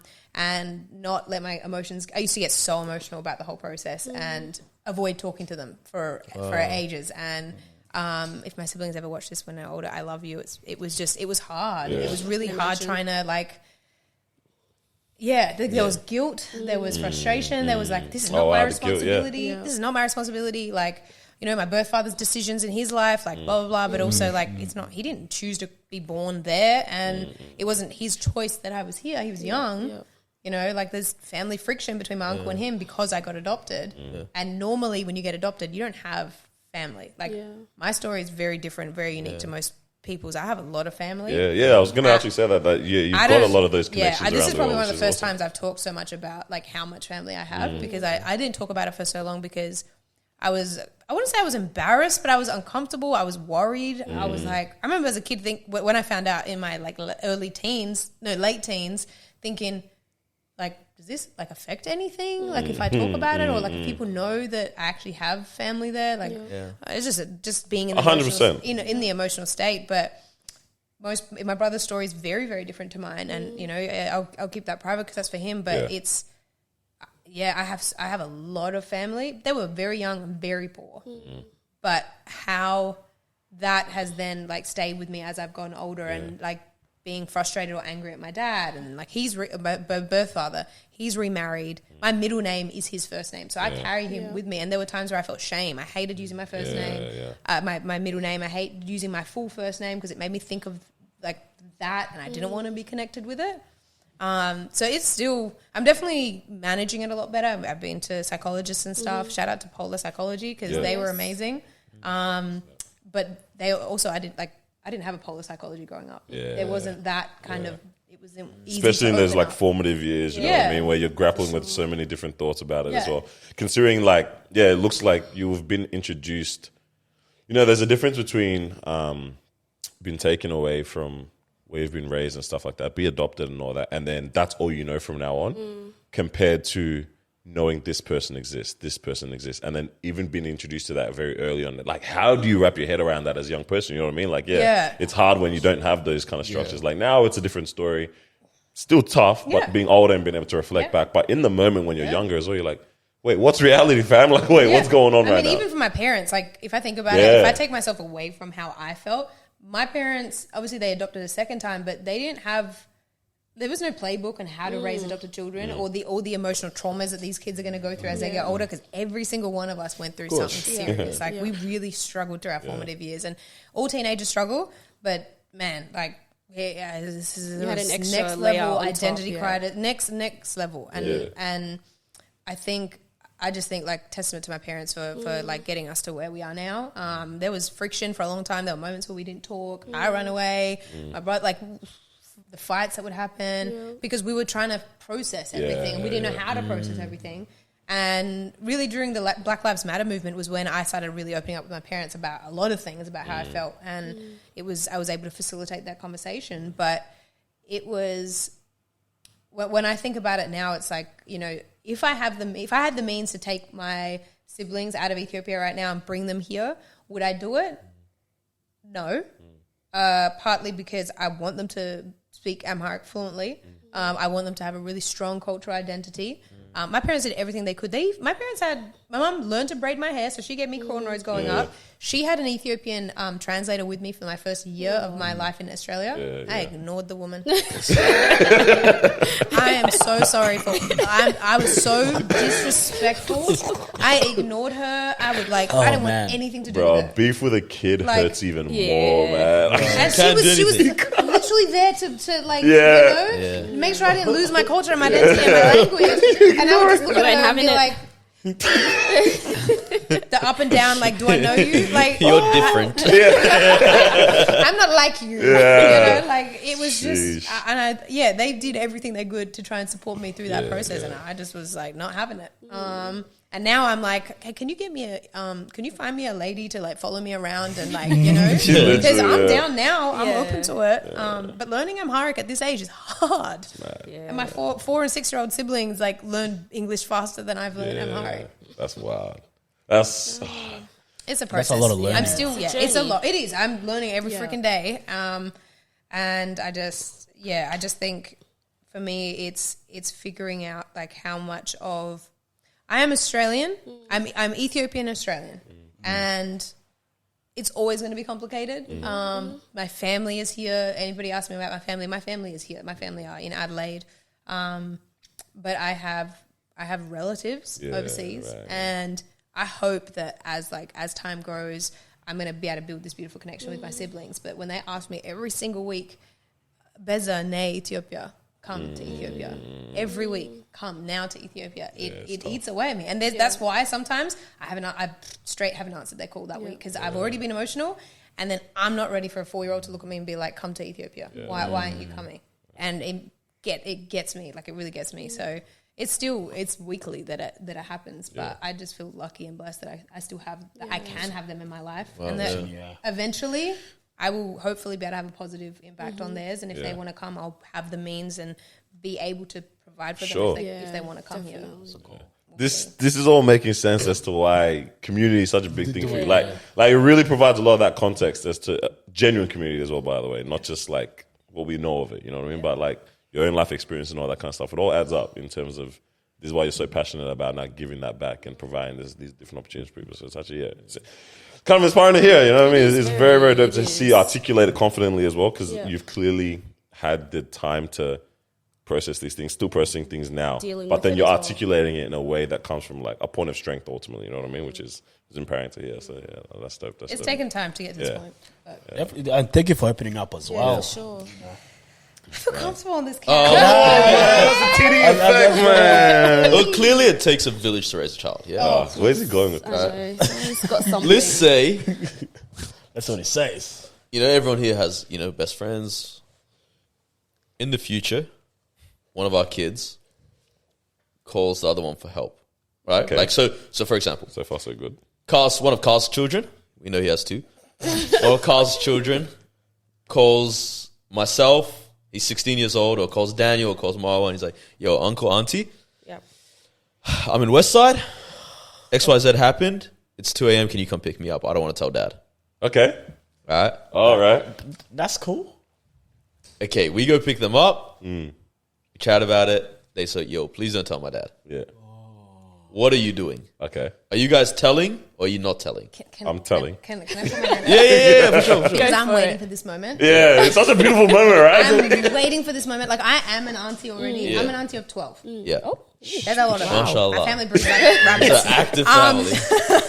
But I saw a video that literally made me go, that is exactly what's going to happen. That is me, and I This love is 2 guys talking about this? right? Huh? Is this the 2 guys talking about this or something else? No, Okay. it was in writing. It wasn't a conversation. And basically, it's so I will say, yeah, absolutely. Yeah. And I'm driving over there going, oh, yeah, that's right. I'm the cool auntie. I drive over there. I bring them home. Tell me everything. Tell me what happened. Yeah. I let them tell me everything. I sober them up if they've been drinking, whatever it is, right? Cool auntie vibes, the whole thing. Yeah. I ain't trying to, right now it's not, let them feel comfortable. You're a cool They auntie. go to bed. Oh, you're calling Yo. straight away. Guess what? Uh-huh. Your kid came to me. Yeah. First of all, let's just remember the fact that I'm the cool auntie. They came to me. They're safe. They're in bed. She's pregnant. And then I think that's where the difficulty comes of like defending, depending on what it was. Yeah. If it's something where it's like, I really want to encourage them to tell the parent. It's putting them in that safe environment to be like, tell me everything. Let's talk about it and let's figure out how we can tell the you actual that. plan? For sure. Or if it's like, okay, they're not gonna tell them. It's gonna be me sitting with them and having that conversation with mum and dad. But I'm gonna straight out because because of what I've experienced within my family, with running away and all those sorts of things. I know the horrors of what my parents have felt, and I never want to put. I would never want to put my friends through that, my family through that again, and it would definitely be like me calling them to let them know. Firstly, they are safe, they're here, and we're going to talk about the situation tomorrow because right now it's not life or death. But also remember, I'm the cool auntie, and your kids love me more than you. That would be how I'd end the conversation. Yeah. Oh, But man. next There's time- no point me answering now. You just can't do better than that. But if something was to happen next time, They won't call they'll you. probably avoid telling you. It depends on That's how the you problem. navigate it. Exactly. Because if it's still ultimately like trust and best interests, then it's like, this is the only way that I'm going to be safe. And clearly the repercussions weren't as bad as I thought that last time. Yeah. Like it probably even builds trust to be able to come back again. Do you know what I mean? Yes. Like they would have been more apprehensive to do it the first time. Because like, okay, I generally don't know what auntie is going to do right now. But then, now that that's happened, Beza's ultimately, whether They it know sat it's a them safe down, they space. were Yeah. safe space. Yeah. It's like that's a safe space. Let me holler back. Look, like, You are know we what I mean? talking like if this kid has killed somebody? Yeah. Obviously, Goodness. that's Carlos, make sure your kids, Yo, don't call me. What do you mean? Breaking up. You're breaking up. You know what? Would you like to accept a call from Break county it up there, prison? call 000 real quick, bruv. I don't know. I've told you guys about my godfather, yeah? Something like this. His son got in a bar fight years ago. And, punch on, whatever. He calls his parents like 2, 4 a.m., something like that. Mom, can you put the dad on the phone? Why? I'm in the county jail. the dad says, he's like, hey, what are you there for? A fight. Is it serious? Nah, they let us out as soon as you get here. All right, I'll come in the morning. Bye. Hey, you gotta teach him a lesson. The mom's in tears, everything. The dad's like, I can't. Sleeping on his back, bro. I respect that. I respect think that. honestly. life Come in lessons the are morning. important. I think life lessons are important, and it's like, you know, like if my child ever steals and gets caught, sorry, if my child. The way I said that was not how I intended it. She said, I'm working on it. You know what I meant? Yes. Yeah. Like you can stay caught there for for the stealing, night. there Like you gets go. caught for stealing. That's a better way, yeah. They can stay the night. Like if you're Yeah, let that them get dumb, taught you're a going to be lesson. doing dumb shit. Yeah. You can stay the night. Yeah. If it's a situation where it's serious crime, look, I'm going to go get him. But if it's something dumb, you're pissing in public and you got caught, Yeah, you can come stay on, the dog. night. Like you can sleep, Hold that. and then come back and realize how comfortable the life I have for you is. Yeah. You have a toilet here, bruv. You know what I mean? Your toilet and your bed are pretty much the same thing. Oh, my I would days. tell my friend just because I don't want to risk. Like at the end of the day, that's the parent. Yeah. Yeah. facts. And you like- are a parent too, as well. And I'm a parent too. Oh, might not be, Assuming, who or like knows, you yeah. said, soon to be. What did I miss? Oh, you didn't know we all have kids? What did I miss? Is that like, why, if you were in that why you position- guys got married? Oh, Oh. Let's explain. You only knew about this. No, but like for me, I'm like, I wouldn't want to also cross a line in the friendship Yeah. where it's like, yo, hey, bro, this is my kid at the end of the day. Like, Yeah, you have man. to let me know when serious things happen. Like, if Facts, he's, yeah. you know, if he's been stranded at 3 a.m. somewhere or whatever, it's like, yeah, I don't know. I feel like it's important to. What would you want to do if it was your kid? Like, I'd be like, That's the thing. This is yeah. my kid right now, and I was my friends. What would I want? Yeah. Like that thing is literally like I'd be like, come over tomorrow. Yeah. And I would try and encourage the child to be like, okay, Yeah, you tell. First of all, Something. I had to tell you, like, at some point your parents are gonna have to come, Yeah. and I have a very Literally. respectful relationship with your parents. They are my best friends. And if homies. if it was my child, or if I have kids, and it was the other way around, this is what I would want Yeah. for them, Yeah. because your safety is what matters the 100%. most. Yeah. So I'm going to give you the opportunity to chat with them in this safe space. I'm going to be here, and I'm going to make sure they don't get angry and come rowdy down and at you. that, yeah. And you know, you just Yeah. need to be able to tell them and have this, you know, because it's important to have that course. conversation Yeah, with them. because I value my friendships. Paint my hair blue and call me Marge because I love my homie. Come on. No, shut up. Don't gas me off for that one. How many of these has he you He's have? written down He's drink got them all. He's captions got and them that. Every episode Do you you lost have one. the Drake coffee table book? No, that was Poetry ridiculous. book? That was that's a lot. That's a lot. That's a lot. I'm laughing thinking about these scenarios because it's like we instantly go into like main character syndrome. We think about it in the, you know what I mean? We think about the movies and it's like, this is what I'll do. We're all going to maze it up Yes, sir. in the When moment. the time In the comes. moment, we're freaking sure. out. We're messing No, up. don't call me straight away. Go pick your child. this, that. It's hilarious, I feel man. like I'd be driving there and I'd be like, yeah, you got this. Remember Yeah, what we talked about? Remember what we talked about? And I'd get there and they'd be like, if there is what You I see would the red and fear. blue lights. Yes, this is my fear. It'd either be one or two things that I will not get out the car because I'm too scared because I see the police or something. Or like man. if there's something wrong and then like I end up in jail. Like you know, like I see some shit, I'm like, you do what to my nephew? Like, and then we're both calling. We're both calling. For Imagine that. Call the other friend. Hey, I'm with your son. We got that at home. Imagine. We're both in prison. Right, that's kind of vibe. Spending a night in county with your nephew. So Alright. is that not Responsible. nephew or niece? Is that not your way of being like, I am with you right on time? Yeah. Now for the rest of your life, you got to trust me and what I say goes. Yeah. Bro, that's cool though. But also, like, you sleep in the corner of there closest to the. That's so mad. Hey, that's the one where we might not tell your parents. Yeah. Yeah, of course. Yeah, If when we're you're both- both in there. if This we're is the both conversation locked where you up. look at each other and you're like, hey. NDA, man. I just want to see how real my friend's kid is. Take it to the grave, bro. Goodness Oh, gracious. man. That's a mad one. That's a mad one That for was a sure. good question. It's a good question. was. Yeah, good scenario. Good scenario, man. It definitely does show you, you know, there's good relationship there, and that's ultimately what you want. You know, I remember when I was watching Power. I don't know if you guys watch Power. That's good. Crazy show. You know, but even the kid just calling his uncle, say, "Hey, this is what I got into." Yeah.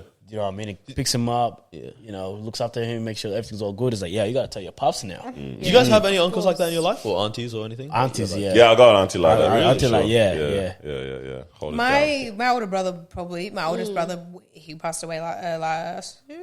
Started this year. He would have been like that. Yeah. He probably, if I was still in Adelaide, but actually in saying that, both my brothers. Yeah. Probably both my brothers, like my younger one, he acts like big brother syndrome. Yeah. He loves the fact that he looks older than me because he's got facial hair. Facts. When that boy grew facial hair, sorry, bro. Started acting different. So who do you think you are? Shoot. It was this. It was the Go. Yo, The little what ones, is yeah. it with you boys and this? you gotta do this I now, just man. blew the whole thing out. I just prefer to leave it at this. That's Did why I yours didn't grab like happen it. overnight? Did you wake up and you were just a man? No, but it happened early, and it didn't take long for it to kick. Like 16, I could grow a full beard. Goodness gracious, bro. What was in Daniel your and Carlos have been lunch, wearing this bruv? for a long No, this is where I leave it at. time. Yeah, that is Don't where be we silly, leave it this is at, where I you know leave what it I mean? at. But it's different, you know. When you get one, my older sister, I'm like, yeah, I'm the man now. Finish, bro. So I get that feeling. I get what he's talking about. You and my brother I- the same energy. I think that's why the banter with you and I is because you give the exact That's why you copped it in Promised Land, bro. you give the exact same energy as Because me and my brother. you got blocked, man. Copped it, man. She got blocked in Promised So you Land, guys say bro. you got aunties like that? Yeah, I got Yeah, I remember my auntie Love actually that did that, gangster bro. aunties. That's so Nah, good. bro. I think My probably auntie, my older sister. Yeah. bro, my auntie was like, I forgot what we did. I don't know if. Bro, your auntie who held me down. Yeah, bro. The one I met, yeah? Yeah. She Bro. looked after me once. Yeah, nah, I was just like, hey, I'm gonna make sure you don't get beat. Yeah, literally. No, literally. Yeah. She was like, Literally. we're gonna have to tell her what's good, but I'm gonna be there. His auntie I'm saved gonna my make sure that life, you're man. good. You know what I mean? Wait, were Yeah. you fighting a girl? No. Wait, no, when you said you can tell her what's good. No. It's like His my mom. auntie's gonna tell my Oh, mom. your mom. She was gonna tell my mom. Like, she stopped me from getting beat up by my mama. Yeah. My auntie was like, She looked after me, man. That was a hilarious She's night. like, yeah, Dan's not gonna get beat today. Serious question from someone who was raised by Aussies. Okay, yeah. Right? Because I only understand, like, from what I've seen in the movies, from what I heard from my friends, sometimes witnessed, but I never really discussed it properly. Yeah. Are you really more afraid of the police or your mom? Oh, that's a good one. At this age, the police. Yes. Okay. When you were younger, At Yes. young age, Younger was definitely Yes. my mom, bro. Yeah. Oh, My man. mom, The beatings my were mom- bad. my dad, both of them in joint enterprise were the law. Yeah. You know what I'm saying? Did you have one or the other was more so, or yours was like a Like forced my to- mom, my mom was the How do I portray this? Mom is reckless with the punishment. Yeah. Dad is serious about it. But what I was when it's thinking, dad's yes. time to punish you, Yes, It's different. punishment, it's bro. punishment. Yeah, Bro. yeah, You're yeah. done. My Mom- dad took a free kick on my ass, bro. Top bins. Tough biz, man. You're done. You know what I mean? The punishment always starts with mom. Yeah, yeah. Yeah. The thing is, my mum would punish like so regularly Yeah. that after a while you're like, okay, stops it is hurting. what it is. You start learning how to brave it. But when But your it's dad my can switch it up. yeah, and You know it's what not I mean? so often as well. Like you know, it's serious. You did something You wrong. gotta- Dads are quiet When he- through it, Bro. Like, They are. They're That quiet. was my they're just sitting there. Yeah, they're just sitting there. They're like, Just ah. watch.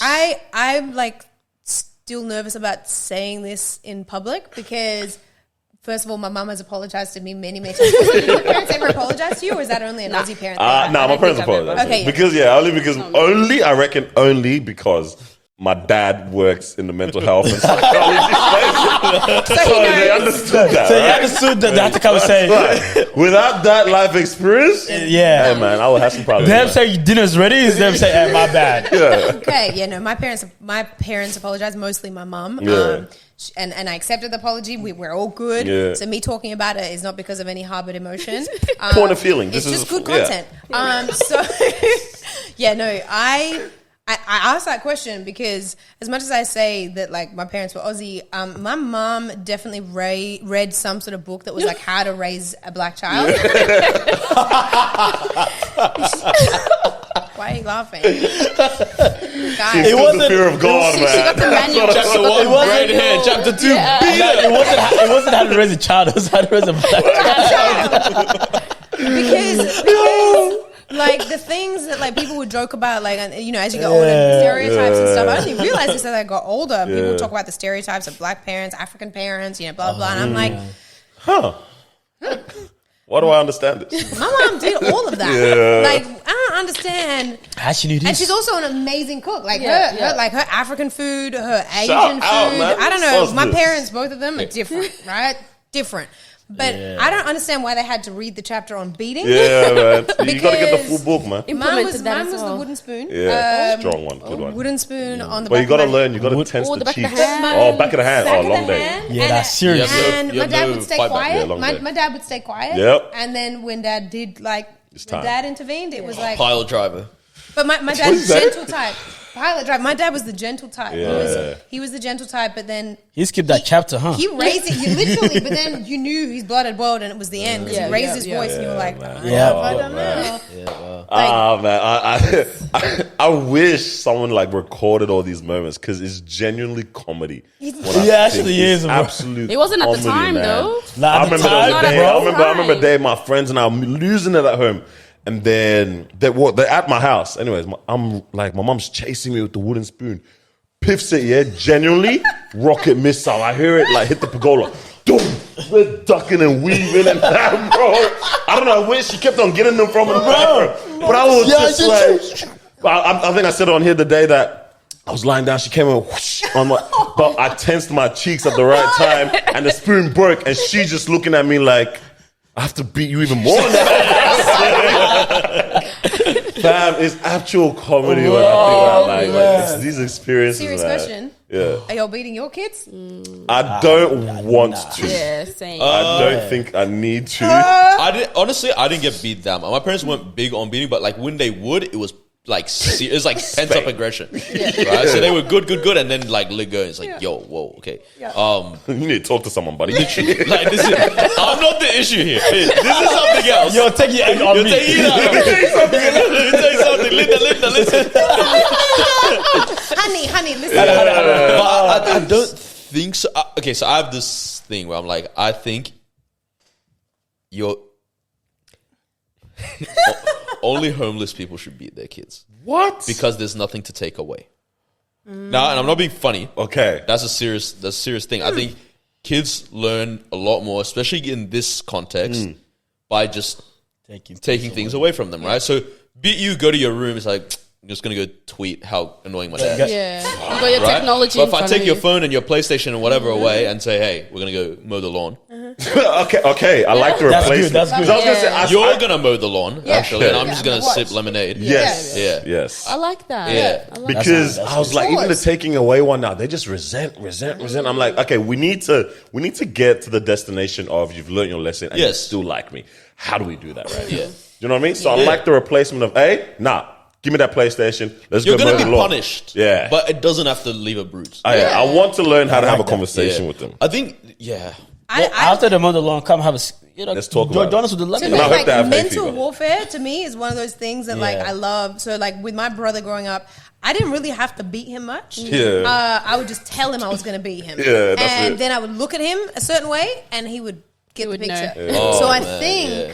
for me that would be my strategy first until they realize that I'm probably not going to actually do it. But like apparently I've been good at this look. I don't know what it is, but I do this look when I'm in the moment. And my brother would be like, I think Don't cross the I line. agree with that because my sisters as well, they know what time it is. We've never had to get, maybe me and the sister right after me, we actually will put the beats on each other at Yeah. one point in time. Because she's 3 years younger than me, but her growth spurt matched up to me, yeah? I said, hey, yo, I here, buddy. can't fight you, right? You know what I mean? So, but yeah, there is that like, it's the look because You my know? brother then he is a little bit shorter than me, but when he suddenly became stronger than me, that look then became That's it, necessary yeah. because it was like, yeah, you could just sit on me right now. Like I'm taller than you, but you could sit on me, and I probably wouldn't be able to move, you know. But I think The look is the important. look is important, and then it's like things like that. But I didn't grow up with I didn't have a phone until I was I think 16. I had a little Nokia brick phone. Yeah, but 16. the 90s were a long time ago.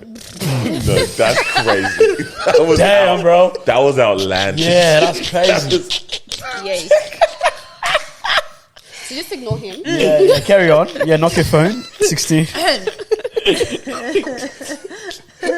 also had one of those little Samsung ones that would like flip around. It was like pink, and then you QWERTY could- Yeah. keyboard.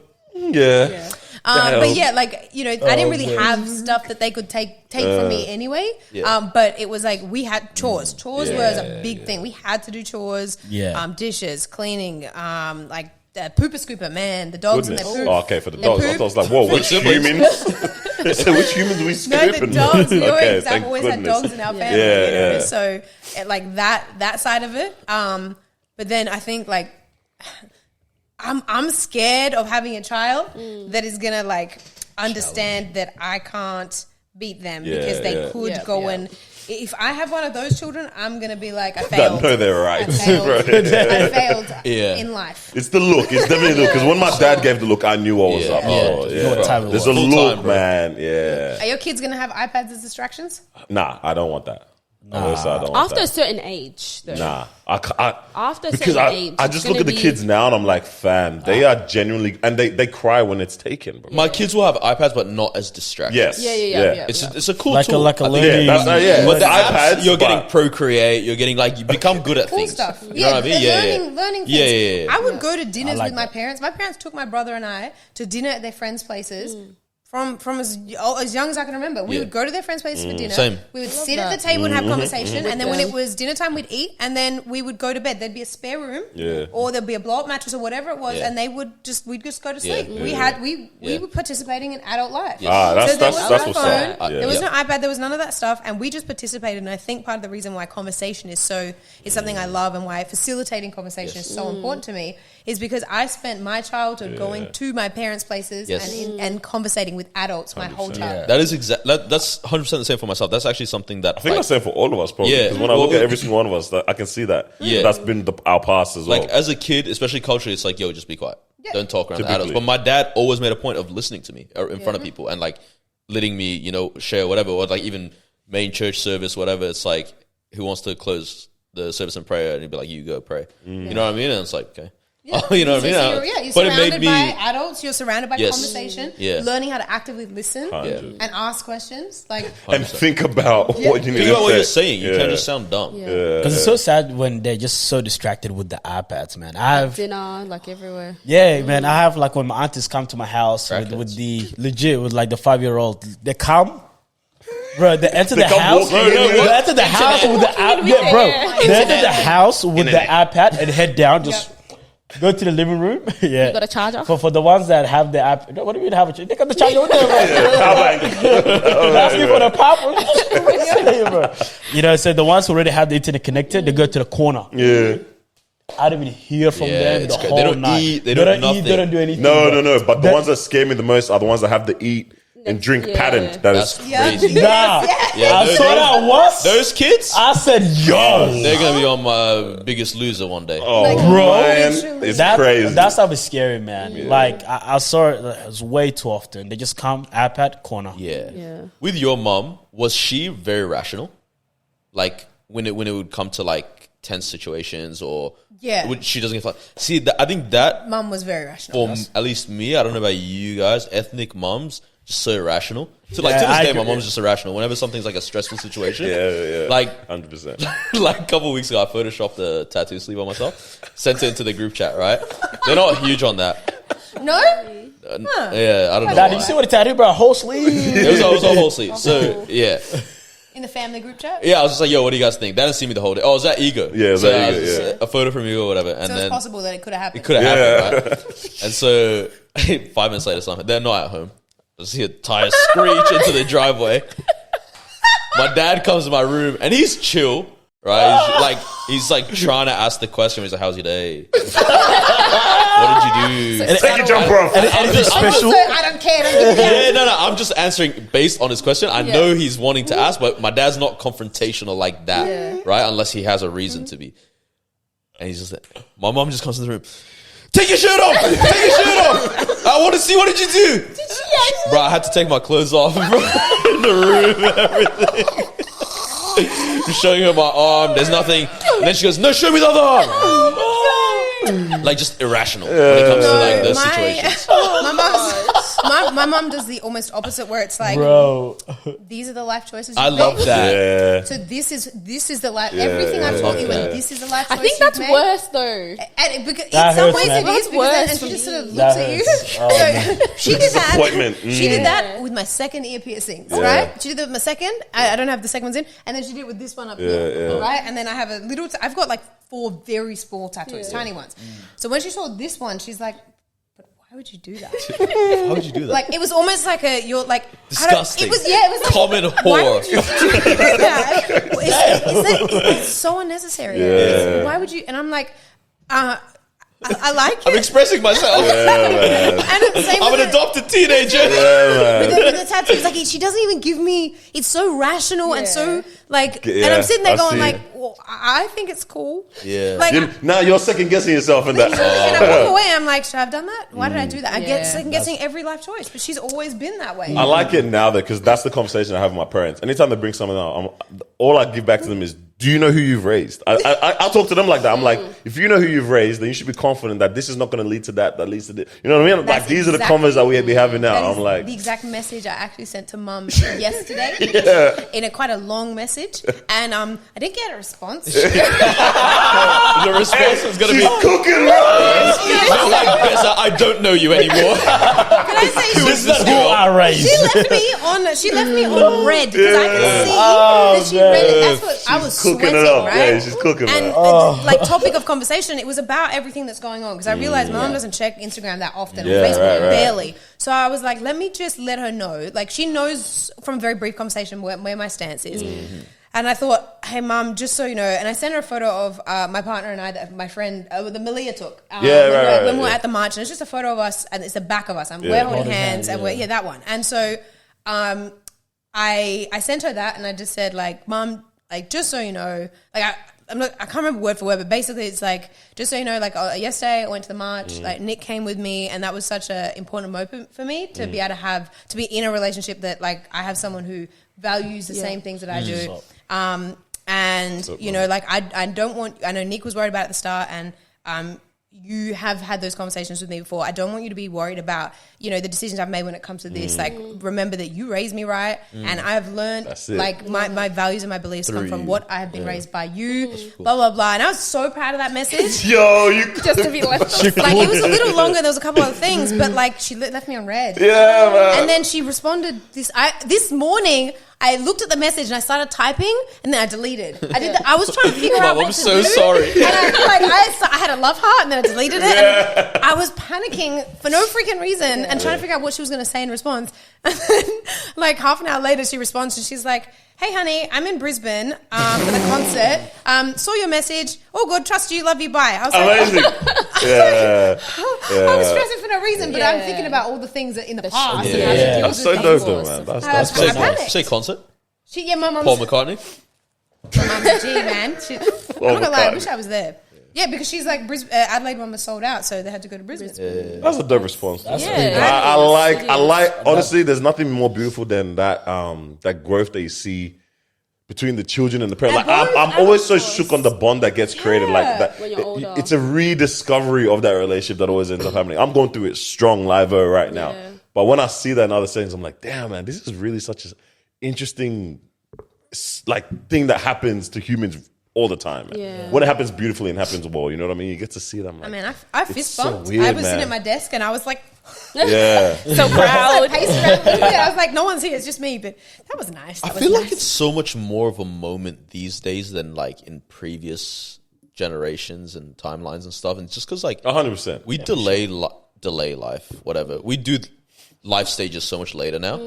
That's like, because imagine back in the day, it's like 19, you're married, you have a kid at 20. It's like your dad stops telling you what to do at the age of I was even going to say, even beyond that, we have more of an identity or an understanding of our identities now too. Like we get to look into different career paths. We don't just become a baker because our dad was a baker. You know what I mean? Like there's Straight a whole out much of of that. school to university, to Literally. that job. All of that That's now, true. you have to have, there's so much more discourse, so many more opportunities to disagree. So much more now. to know in life. 100, you know what I mean? Look, I mean, I know I definitely didn't go down the traditional avenue. I went straight from school into 6 months of university because I thought that's what I had to do. And I did nursing. I enjoyed biology, but I was like, this is not for me. And it was an intense I don't see course. Beza the biologist. It was such an intense course. And I ended up, I deferred, took 6 months off, went overseas and became a nanny in the Netherlands. I know someone that did that in Italy. She said it was fun. I was meant to go meant to go to Italy, but the people that I babysat for, I was meant to go to Sicily. The people I was babysitting for, this indigenous woman who's a family friend of like my mum's, she was like, "Oh, my brother, like also like strongly indigenous. He's a pilot for Cathay Pacific." And him and his wife they've just had their 4th baby, and they're looking for like some help. So That's if you want, so at least wild. you will know like a connection. And I got to meet the mum because she came over with the new baby, and I ended up going over. Oh, wow. 6-year-old twin boys, 4-year-old girl and a 4-month-old baby. Can I just say that's full? That was a lot for a 19-year-old. And you're like, what? Oh, yeah, 19, Did that for 4 months or so over the like New Year's break. Came back and went back to uni for another 6 months because I was adamant that I've got this. I'm going to do this. I'm going to do the thing, and then I quit. Yeah, fair dues, I was man. like, I can't do this. I know it's not for me, and I need to figure out. I got to figure my shit out. Started working at Foot Locker and never went back to uni. I think lockdown. I went and started studying again part time, just doing a course, social sciences. Just mostly for educational purposes. I was like, I need to learn, I need to do things, but Oh, you got money. Studying just for educational purposes is such a flex. Nah, he actually is low key. I see all these NBA players saying, Did you not hear the J.R. educational- Smith did the same thing, bro. No, like that, I'm happy for you. I'm how to happy for respond you. to that. Can I say like I have nothing. No, like you've been working hard. That's good. That's It good. was necessary for one, like my mental health at the time because it was COVID and I was sitting on my ass doing nothing. Yeah. And I lost my job as a flight attendant. Then I started working as in social services, and I was working full time. Yeah. So I was lucky enough that I did have money. And my mum. One of the things that she beat into me when she used to beat me. No, I'm joking. Which you read chapter 2. was about saving money, and I was a shopaholic with sneakers. I had a sneaker obsession, and I spent so much damn money on sneakers. And then when COVID happened, I was like, I can't buy anything anymore. But education, it was always something that was important to me, regardless of whether it was through university or not. But like, it was. It was majoring in psychology. I needed to learn. I love again that comes down to Upskilling, conversation. man. It is necessary, but it wasn't the traditional path. 100%, yeah. I learned later that my parents didn't even graduate. They didn't go to university and graduate. My mom ended up doing a master's in her when she was like 45. Yeah. I love this. So a lot mad. of people are figuring things about their parents. I was talking to a friend, I think when we were at Promised Land or something, and she goes, you know, like my whole life, my parents like raised us church, whatnot, and they were like, no sex before marriage. And then out of nowhere, my mom goes, yeah, me and your dad were doing it all the time before we got married. She's like, what? Yeah. I'm like, people are finding things out about their parents as we get older. That's what I'm saying. But I think it's what Daniel was saying, where Yeah. it's like now when you're sort of growing and you're forming that Start friendship. chatting. Start chatting. You actually start chatting. Literally. You asked the right question. Only now moving out of home, being married, all that. Like my mom and I text regularly And and you just- that, and you man. just- I'm like, and this you is chat. amazing, man. Like, Did you this ever is find out dope. a secret about your parents that you were like, can't believe you lied to me this whole time? And Oh, but yeah. they never told you. My dad, Yeah, my auntie snitched. My mom's sister snitched on her. Killed me. my dad Cracked had up a laughing. marriage that I didn't even know about. Yeah, you just deeped he it got up. married Yeah. one time, like Yeah. before my mom. I didn't even know about it. Yeah, nah, our parents be. I was like, It's that was kinda understandable. Like I should have known this, even though it had nothing to do with me and I wasn't even around. But I shouldn't. Have you ever asked though? I can't remember how it came out. Like it came out in conversation. It was like it happened, and we've moved on, and we're not going to talk about it anymore. I was like, okay, Just leave it in Do your parents like just drop a bombshell on you like once or twice a year and then about their life and then just keep pushing? So, Yeah, my dad's done it many Been a times. bit, man, but yeah, I remember them times, man. It's mad. I was gonna say, upskilling and all that kind of stuff. You're busy. I looked at the time and saw I'm Yeah, recording what is for it. time? Yeah, don't worry about that. Let's You let know me what I tell like? you this. This always happens. People just end up having a good time when they're here. That's it. 2 hours just flies by, man. What are you cooking up right now, kind of thing, or like you've got a lot that you're up to. a little too You know what I'm much. saying? I'm actually learning the art of saying no. Yeah. Because I have just I dropped the bomb on my partner saying that I quit working for him. I just said it to you guys before. I was like, I quit. That's a Foot Locker. She's doubling down here. I was like, In case he didn't get the message. No, because I like he's got a construction business, so I was doing his admin, and so now he's gonna get a PA. And That's then, growth, man. Yeah, and then like I'm glad that I did this though because I understand that side of his business. Yeah, It's our business, so you know I understand that side of it. Yeah, and then yeah. he brought into a hospitality business, and again I was like helping out there, and I was like, nah, I quit because I ain't got no time for nothing. And the stuff I'm doing with Foot Locker, an announcement that I you know what I can say it with you guys because I haven't technically fully said it yet, but I know this last week you may have seen if you've been on my socials this week that last week that I did some stuff with the WNBL. So I emceed had the honor of emceeing the launch of the WNBL. I was there for media day, and that was interviewing Lauren Jackson on stage in front of everyone. Now I've met her a bunch of times already and sort of done little sort of conversations, but in front of everyone, and then a talk panel with 8 of the players from each of the different teams. Cool. Wow. So that was incredible. But what that's leading into is me announcing, I guess now it is such this week, that I am officially a consultant for Basketball Australia. Oh, That is Wow. major. Yeah, so- Congratulations. Because I remember talking to you about this at, I think it was Top 50 Rhythm. I was like, how do you feel that this is a lane that you're very much seen? And I was asking you, is it something that has been a part of your life? Yeah. Or have you been put into this space and you're just existing in it? And you told me about some of the avenues that Yeah. you're interested in as well. But I'm like, that's- is this a lane that you're going to press more into? And that's, damn. 100%. Here we So, are. I mean, I use the term consultant loosely because there's not really I don't have a title. Consultant is just the easiest way of saying it because it's like, so when it comes to social media content, when it comes to building the brand of the girls, of the athletes, we saw how the world came around the Matildas, Australia got around the Matildas. I want to build that for the Opals. Yeah. So showcasing their personalities, hopefully the interview panel that we did, like that content comes out because the feedback that I got back from everyone was it was so good to see the personalities of these girls come out. Yeah, and that's for sure. because I know the girls personally. So I had stories that we could share and I was able to kind of, poke fun at and jibe with them so that they were able to kind of just open up more. Yeah. And that's my aim. So really pushing cool. their branding, Crazy. pushing their personalities, and getting Australia behind them so that when they go to Paris for the Olympics that they've got they feel like the world, Australia, and the world, but behind them, Australia yeah. is really behind them. Women in sport to me is definitely one of my avenues. I'm really passionate about it. So as a failed athlete myself, I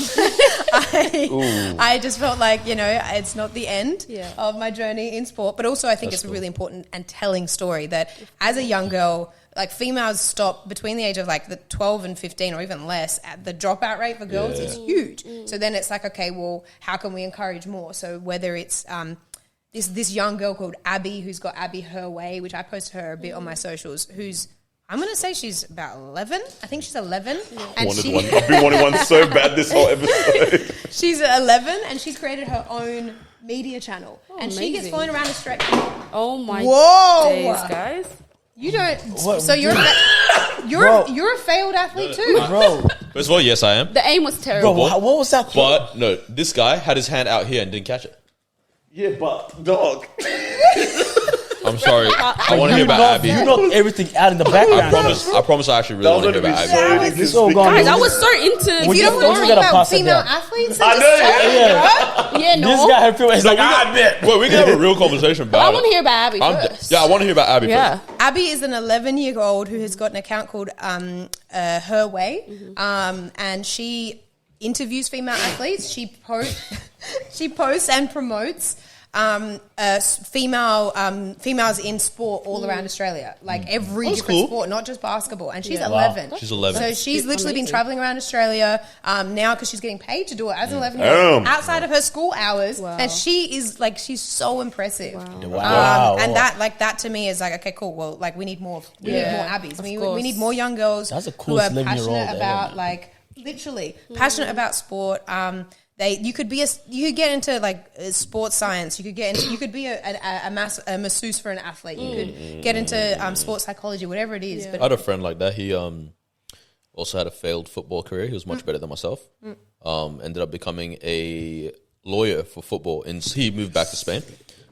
Became a lawyer for football, and now like he's constantly we're together on LinkedIn and stuff, and so he's like constantly posting like, oh, this club has signed this player that I'm. amazing. Yeah. Yeah. I'm like, it's cool. He's still involved. And Yeah. she's doing that at 11. That's Like, insane. it's so, and I actually got to meet, like we connected a little bit on socials, but I got to meet her on Wednesday morning. Yep. And I was like, obviously I'm emceeing it, but I saw that she was in the room and I got so excited. Like I that's was beautiful. borderline fangirling at this Yeah. 11-year-old. Well, I filmed her while she was interviewing Lauren Jackson, so the height difference is like... That's what I saw. Okay, so that was her, yeah. Yeah, I saw that. and like I'm so excited for the future of women's sport, women's journalism, all that side of it because of people like her. So that to me is one of the most exciting projects that I'm going to be part of over the next year. That's cool. I'm excited for you. Yeah, it's excited. going to be fun. What's happening? That's cool. But you're really bringing light to women's basketball, which Women's it's sports, so sad. women's Women's sports in general, it's You was really yelling from the rooftops when it was our FIFA Women's World Cup. Yo. yeah, even that, like to see how everyone gathered around the Matildas and all the other teams as well. It's No, like just the Matildas. oh, here we go. And I will say this, honestly, yeah. it was just the Matildas. And like, we never fully divulged Divulged? Yeah, yeah. into this conversation. That's Del- also delved. delved. That's the one. That's definitely the one I wanted to Delved. use. Yes. Oh, But- yeah, that's what I said. Yeah, I touched down into Spain the day they won the Women's World Oh, yeah, Cup. you said this, Nobody cared at all. Nobody cared at all. It was just me and my Uber driver watching the game, Indian guy that lived in Barcelona for like 18 years at that point, something. We were the only people that cared. You go, no one was celebrating. I went to a football match that night that they won, a Barcelona match. They didn't honor it at all beforehand, anything. No, like nobody cared. Like as in, I can't exaggerate. And what I think I realized from that, I was like, there is a proximity bias. And this is not to say that the Women's World Cup wasn't good. I honestly think it was pretty good, right? I think it was run really well as a tournament and entertainment and everything. It was Australia did well on beautiful. that Australia side, did really, really well. Yeah. The football was, for the most part, pretty good, I would say. There was definitely like interesting talent that came out of it. I think there was a proximity bias, and for us, we were like, yo, we're packing our stadiums. Women's world, like football is like growing all this. Yeah. I think it didn't matter what the tournament was. The fact that we got to host something here is why we packed stadiums. It wasn't the women's thing, unfortunately. Or fortunately, I don't know. I don't really care. Like, for me, I'm like, yo, it's dope. If we can pack these stadiums for women, let's do it. Like, whatever. But I think it was just more, we were excited that something was happening here. If it was happening in, I don't know, Turkey, they would have packed the stadiums as well. If it was happening in Spain, they would have probably not Pakistanis, apparently. But I think there was the that storytelling piece though would have been the same, because I think like Australia has not got around their female athletes at all ever. Like literally, the only one I can think of is Kathy Freeman. Yeah. Okay. And then Lauren Jackson over time, but we have not got around. And then What about more the recently swimmers? in the tennis, probably the swimmers are the ones that we got around with the most. But even with the tennis with Ash Barty, but that's like it takes so much for them. Like to you have to get to the heights of the heights of the heights. you know, of the to heights. get, but at a level, a subpar level, people go out and watch the men play. And I think the is there a conversation that like, yo, it's genuinely more entertaining to watch low level men's than low level women's? On the same level, you're saying? Same level? So 4 leagues down from the top, Yeah. the men's is more entertaining to watch than the women's. So my question is, when you're raising kids, are you going to, and you've got a little girl, are you going to, you've got a little boy and a little girl, whatever, but you've got a little girl, are you only going to show her men's sport on TV? Or are you going to make sure that she gets to see female athletes play as well? Because I think what the issue has been, I hear the is that representation for so long, part. it's always, and that's where I think where it starts is that from a young age, we only ever watch men in the professional level, soccer, men in the semi-professional level. So we don't ever watch. And then the Sunday and then the leagues. Sunday, we'll go out and watch our brothers play. Like it's such at every single level we show the children. So they've never grown up with that kind of mindset. It is exciting. It is interesting, because when I see some of these ballers ball out, when I see some of these girls do some crazy tricks, whatever it is, but it's because it's, and I don't even think it's necessarily about whether it's exciting or not, because the level of sportsmanship, craftsmanship, whatever it is, we don't show from a young age the kids how we don't watch them on TV. I don't know, because on TV. I do think though that because of how well Australia just hosted the World Cup, I have seen it.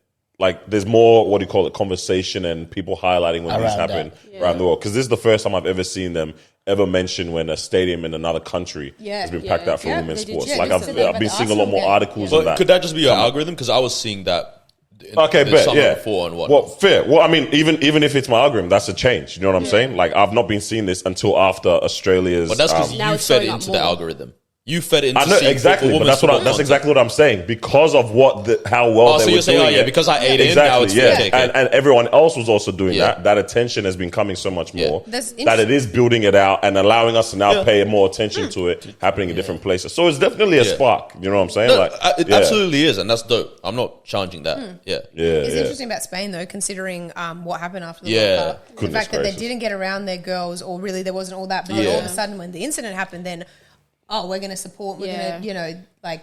Yeah, I don't know. Even the incident was, like, because at first I was like, this is disgusting, this is horrible, we should definitely get behind these women. And then all the videos leaked of them mocking it and not really caring about the whole situation. And then it was like, okay, are they kind of just turning this into because they already wanted to get rid of the presidency and all that kind of stuff there. So it's like, it just became messy. Like, who even knows what ended up happening with that? No idea. Even the way, I mean, it always comes down to how the media depicted it, because they were like, his mother went on a strike and was the hunger strike. Hunger strike in the hospital. I didn't even see all his that. Mother went on a hunger strike in the church and would not eat until they stopped persecuting her son. I'm not gonna lie. As soon as the videos came out of them laughing about the situation, the mum might have been right. That fast might have paid off. Oh my gosh, man. Damn. Yeah. So I mean, aside all that, for me, I think other than somewhat social activism, when I understand the topic as much as possible, which I will continue to do my research, female athletes and women in sport is something I'll be posting a lot about. That's cool. And then separate to that is what I mentioned before is Pacific Dreams, which I'm doing with Guy, aka the Frequent Flyer, and that's in the kind of event space. He's for those that know him, he's obviously a world famous dunker, and his contact list is second to none. Like his friendship circle, the people that would have come to his wedding if they were allowed in the country at the time, or if it was possible, we wouldn't have you couldn't even comprehend. So for him, it's like he wants to help facilitate having sort of interesting and exciting and different events in Australia. See what this looks like, we're talking like around sports, or so athletes, but then also musicians. Kind of similar to what we were doing with I had the Josh Giddey tour that you guys came to. Yes. Appreciate the support. So kind of off the back of that, we decided to do this. Sort of like we're consulting talent management agency, but we That's cool. Running the event side of things. awesome. Okay. I know some next talent year's- that needs we need that. management. Hey, the talks that are happening after this pod. So Nah, yeah, that's lots of exciting things. I'm really like I'm honestly I'm about to. We're gonna the grinding that people have seen from me. It's about to go to another level. That's a goal. That's a goal. Elevating Because, it. I have a goal. I have a dream, and it includes the community. It includes travel. It's just. I just think like I finally like have my sights set on what my avenues are, and now it's go time. No, I love that. Do we want to do this topic? Which one? The dates? Oh, okay, right. What's the worst first date you've ever been on? Worst.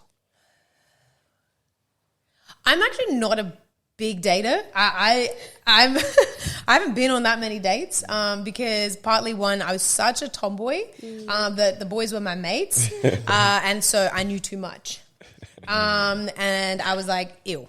I don't want to anything to do with you guys. The few dates that I can think of was probably one where it was just like this guy. Oh no, you know what? I'd probably say during COVID. Cool. So during COVID, I was living in Coburg. I was out there for 2 years during the pandemic, and I tried online dating for the first time. So sorry. So sorry to hear. And the only thing you could do, because I wasn't about to have this person come to my house, I was very like, nope, is we'd go for a walk. And there is one particular oval, there are two ovals in particular that weren't far from Coburg that clearly everyone was either just hanging out at or everyone was going on the dates. Everyone's going on their date walks. And this one guy was he definitely didn't say it on his profile, but I'm going to say kind of like a health and well-being guru. Oh God, I'm so sorry.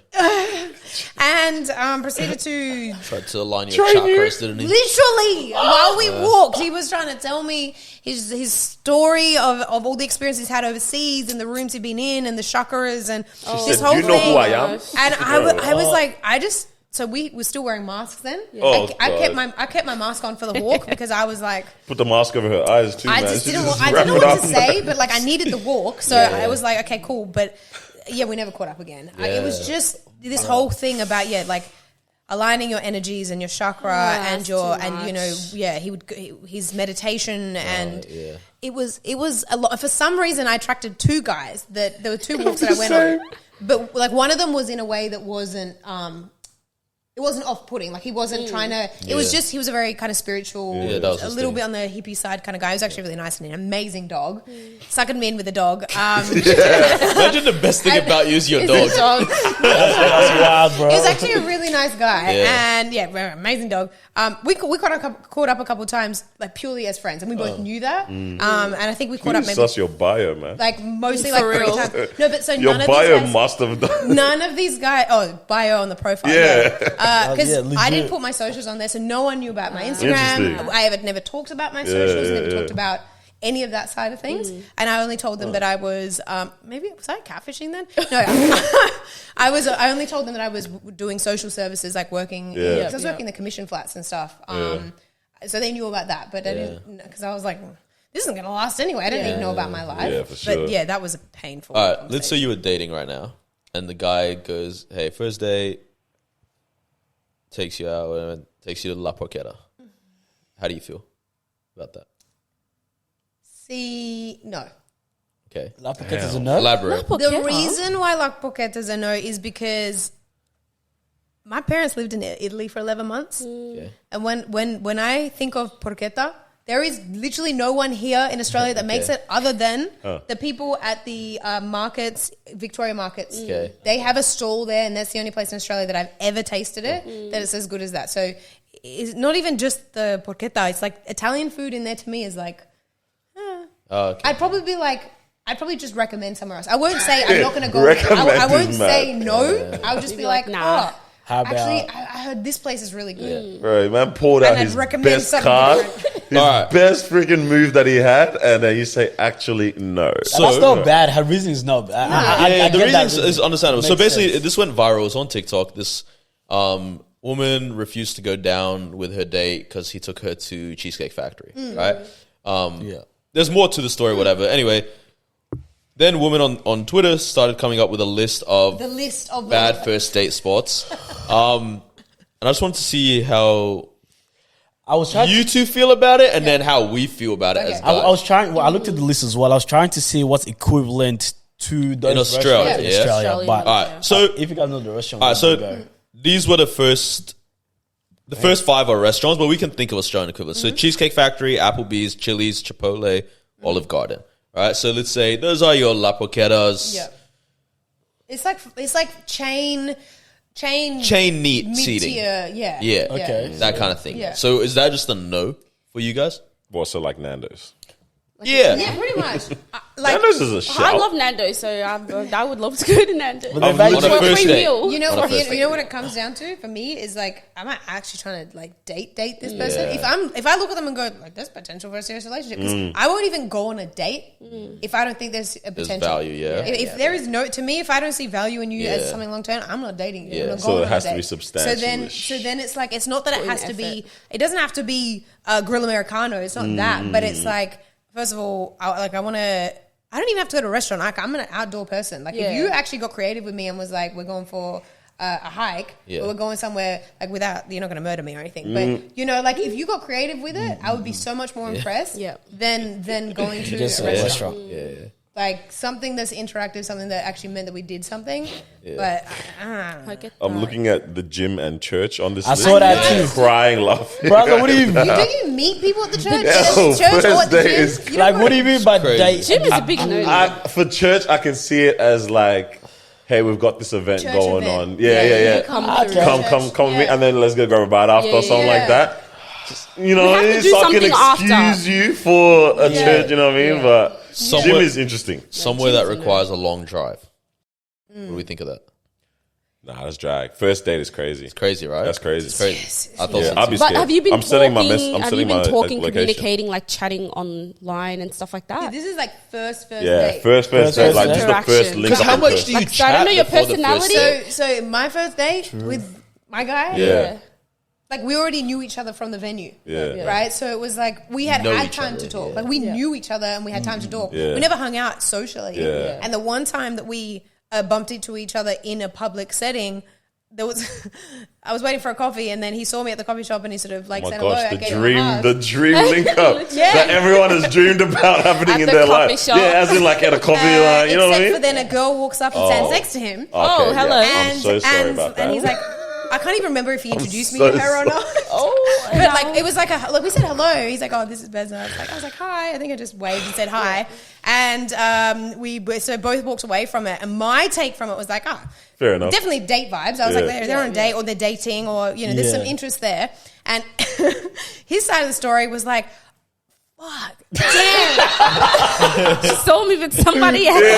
damn it. And he's like, she was nobody. I didn't even know even her like wanna that, date her. man. I wasn't even interested. And like, there was no interest whatsoever. Whereas he'd been interested in me for months. That's And cute. it was just like, playing the long game at this time. Yeah. So it was the first, one only time. And so after that, when I did see him at the venues and stuff, there was no flirting. It was just friendship vibes. So when he finally did like ask me out, it's because I told him to ask me out because I knew that he was interesed. I was like, all right, let's just, I It's love different. relationship genesis, then you man. know. Then I already knew. So there was already a conversation, but I can't do the whole first date only during COVID. First date with someone that I'd been talking to online. That was the only time ever, and they were weird. Yeah, it's not the one, man. I'm It looking at what else doesn't is coming. translate. So wait, some What is the the bar gym? for just drinks is not. That sounds it. nice. A what? A bar just for drinks. See, I don't mind that. That's very casual. Yeah. I Public setting, yeah. Because I can see that kind of run like, okay, we just both finished work.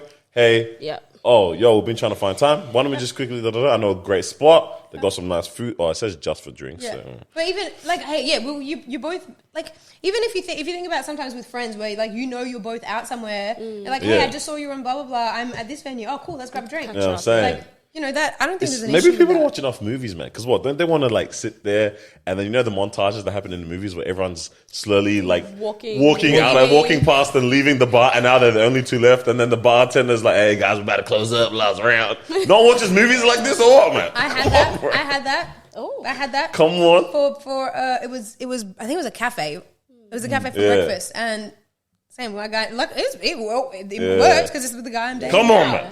And Really? we were having I love it, I breakfast, love it. and the place pretty much closed, Yeah. and they pretty much forgot that we were there because we were out the back. Yeah, see, that's nice. It's annoying when that cool stuff happens with the person that you're like, I don't really want this to go. Yeah, no. You're like, yo, because I can banter the whole Yeah, I'll and you're keep like, talking. damn, I didn't Or expect you're like, this from you. this would be good with somebody that's going to make the This would've been- distance. yeah, you're sitting there thinking about like this would be nice someday.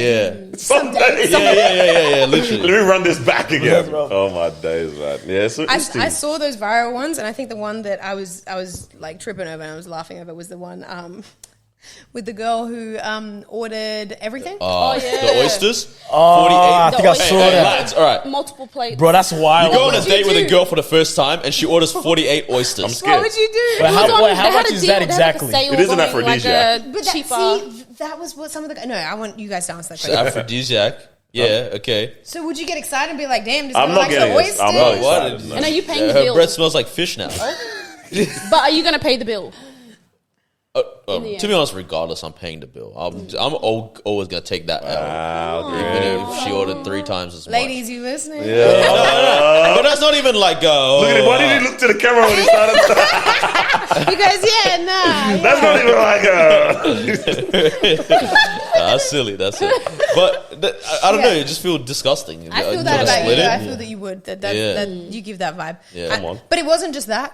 It was then that was the entree. Damn. Was she And doing then it on she purpose? She ordered everything else. God damn. She ordered everything. That's on actually the menu. disgusting behavior. At that point, she's actually not interested in you, Yeah, bro. of course not. She's just like, then- I'm here to. Yeah, pretty much. But then the guy went to the bathroom and never came back. Yeah. He Ooh, ended up that's- leaving. I'm so happy for Nah. her. That's a strong move. Oh, I'm no. No. That's Oh, a very go healthy pay move. for yourself. You have to know who you're dating, Bro, right? that's checkmate. Goodness gracious. That's What why- that's city why boys we- are. Bro, she can't We get are. mad at City that. boys. City boys. That's why it went viral because she went on saying, "I can't believe this man would just leave me left. without paying the check." It's like, Golly. honey. Nah, you weren't even interested in him, bro. So. Yeah. There's some interesting ones, man. people, Family mate. function, all that kind of stuff. Ice cream dates is cute. I don't know. Just bring someone around That your is family the very first time. It's Yeah, just it's very true. disgusting. My It's a lot of family, pressure. I got 12 nieces and nephews. Yeah. I got 4 siblings. No, That's no, That's too much pressure. no. Hey, man. But also, you have to come interstate to meet my family. Yeah. So it's That's like That's commitment. Travel. Yeah, I made for the my- first date is crazy. I made my parents. First day. It was like 9 months in, and then they Yeah. came over and Yeah. visited. Because I was like, I'm not doing that's that. nice. Like, I want this to go the distance. I'm not about to do that. Yeah. First date, no way, unless it's accidental. Yeah. Because it's like Yes. Accidental ones are really good. That's Yeah. how my last partner met my parents. My car Accidental? broke down. Oh, my And someone had to start it I for love us. that. And so we had to go back home so I could take my mom's car instead. And they're like, all right, I well, was just out here. let's meet her then. The introduction. That's crazy. I love love that. it. I've heard accidental stories, and I think they're the best. Yeah. Yeah. Days, man. Hey, this has been beautiful. This Can't is lie, amazing. man. I'm so happy there's no wake up Very call. wholesome. Oh snap! We didn't even do That's wake up happy. call. Yeah. I was gonna I say, know. as you can see, this is how much we've been trying to force this app that we got here, and yeah. Every topic, every Yeah, conversation. yeah. What excited kids, guys! Like, do we not have some? Do we not have some It's because decorum? we know she's going to be very busy. for Because, the yeah, next she's few never going months. to come Yeah, back. so We're never opening that bottle. No, we will. I never the promise bottle. it. Staying Nah, we're open. gonna open it by force. That is my what's the word? My Life goal. Your promise. My promise to the, Okay. to Your the security. TDE crew is that I'm coming back. I brought you a bottle of champagne. So Yeah. congratulations. I'm going to ride on it. Thank I'm going to come back. But you got to make sure you put it in the fridge so it's cold. Hey, Oh, yeah. we got a fridge. Don't worry about that. So- but Gotta also like make sure that, no man. one else drinks it. Yep, yeah. Possible. Make sure you don't put it in the fridge until you know I'm coming. Like, Yep. leave it somewhere so that Oh, okay. somewhere Part of the high. set. Yeah, no, it'll be away. part of set. It'll be part Yeah, of the set. and then No, it doesn't destroy it before then, man. Let me throw another one of the. and also fruit remember, chocolate. people, the thing that I'm going to leave with you is know your value. Yeah, Yeah. everybody else who comes on here, like. Yeah. Come with a gift. Like, what are you doing? Don't come empty-handed. Come on, please. you heard You it. know, it's a privilege to be here. That's Oh, it. stop that. Stop that. Man. She said that. No, it Relax. has honestly been such a delight, like having it's you been here. It's been amazing, amazing. That's a it's new great to, word. like, I've never heard Marwa say Never, that. bro. I was stunned. excited. It's such a delight. I love that you said it because I said, Such a what? delight. Never have I ever heard my Never wife. have I ever heard her say delight. Goodness gracious. Delight. This was delightful. This is wifey behavior now. This is get wifey me? language. Yeah. I'm switching up. Can we talk about that a moment? Do we talk about the wifey moment where I almost See, she beat is a man already. for talking? yeah. We did, when did we say that? We said that like Last week or the week before. Yeah. Look, killed don't us, try holler man. at me, Beza's Yeah, around, man. guys. Beza's Don't be around the hollering at my corner. girl. man. She's married. Come on, man. And don't be hollering at Daniel either, okay? Oh yeah, that's true that it. part too. Oh, she ruined it. I'm playing is just for content. Just for content.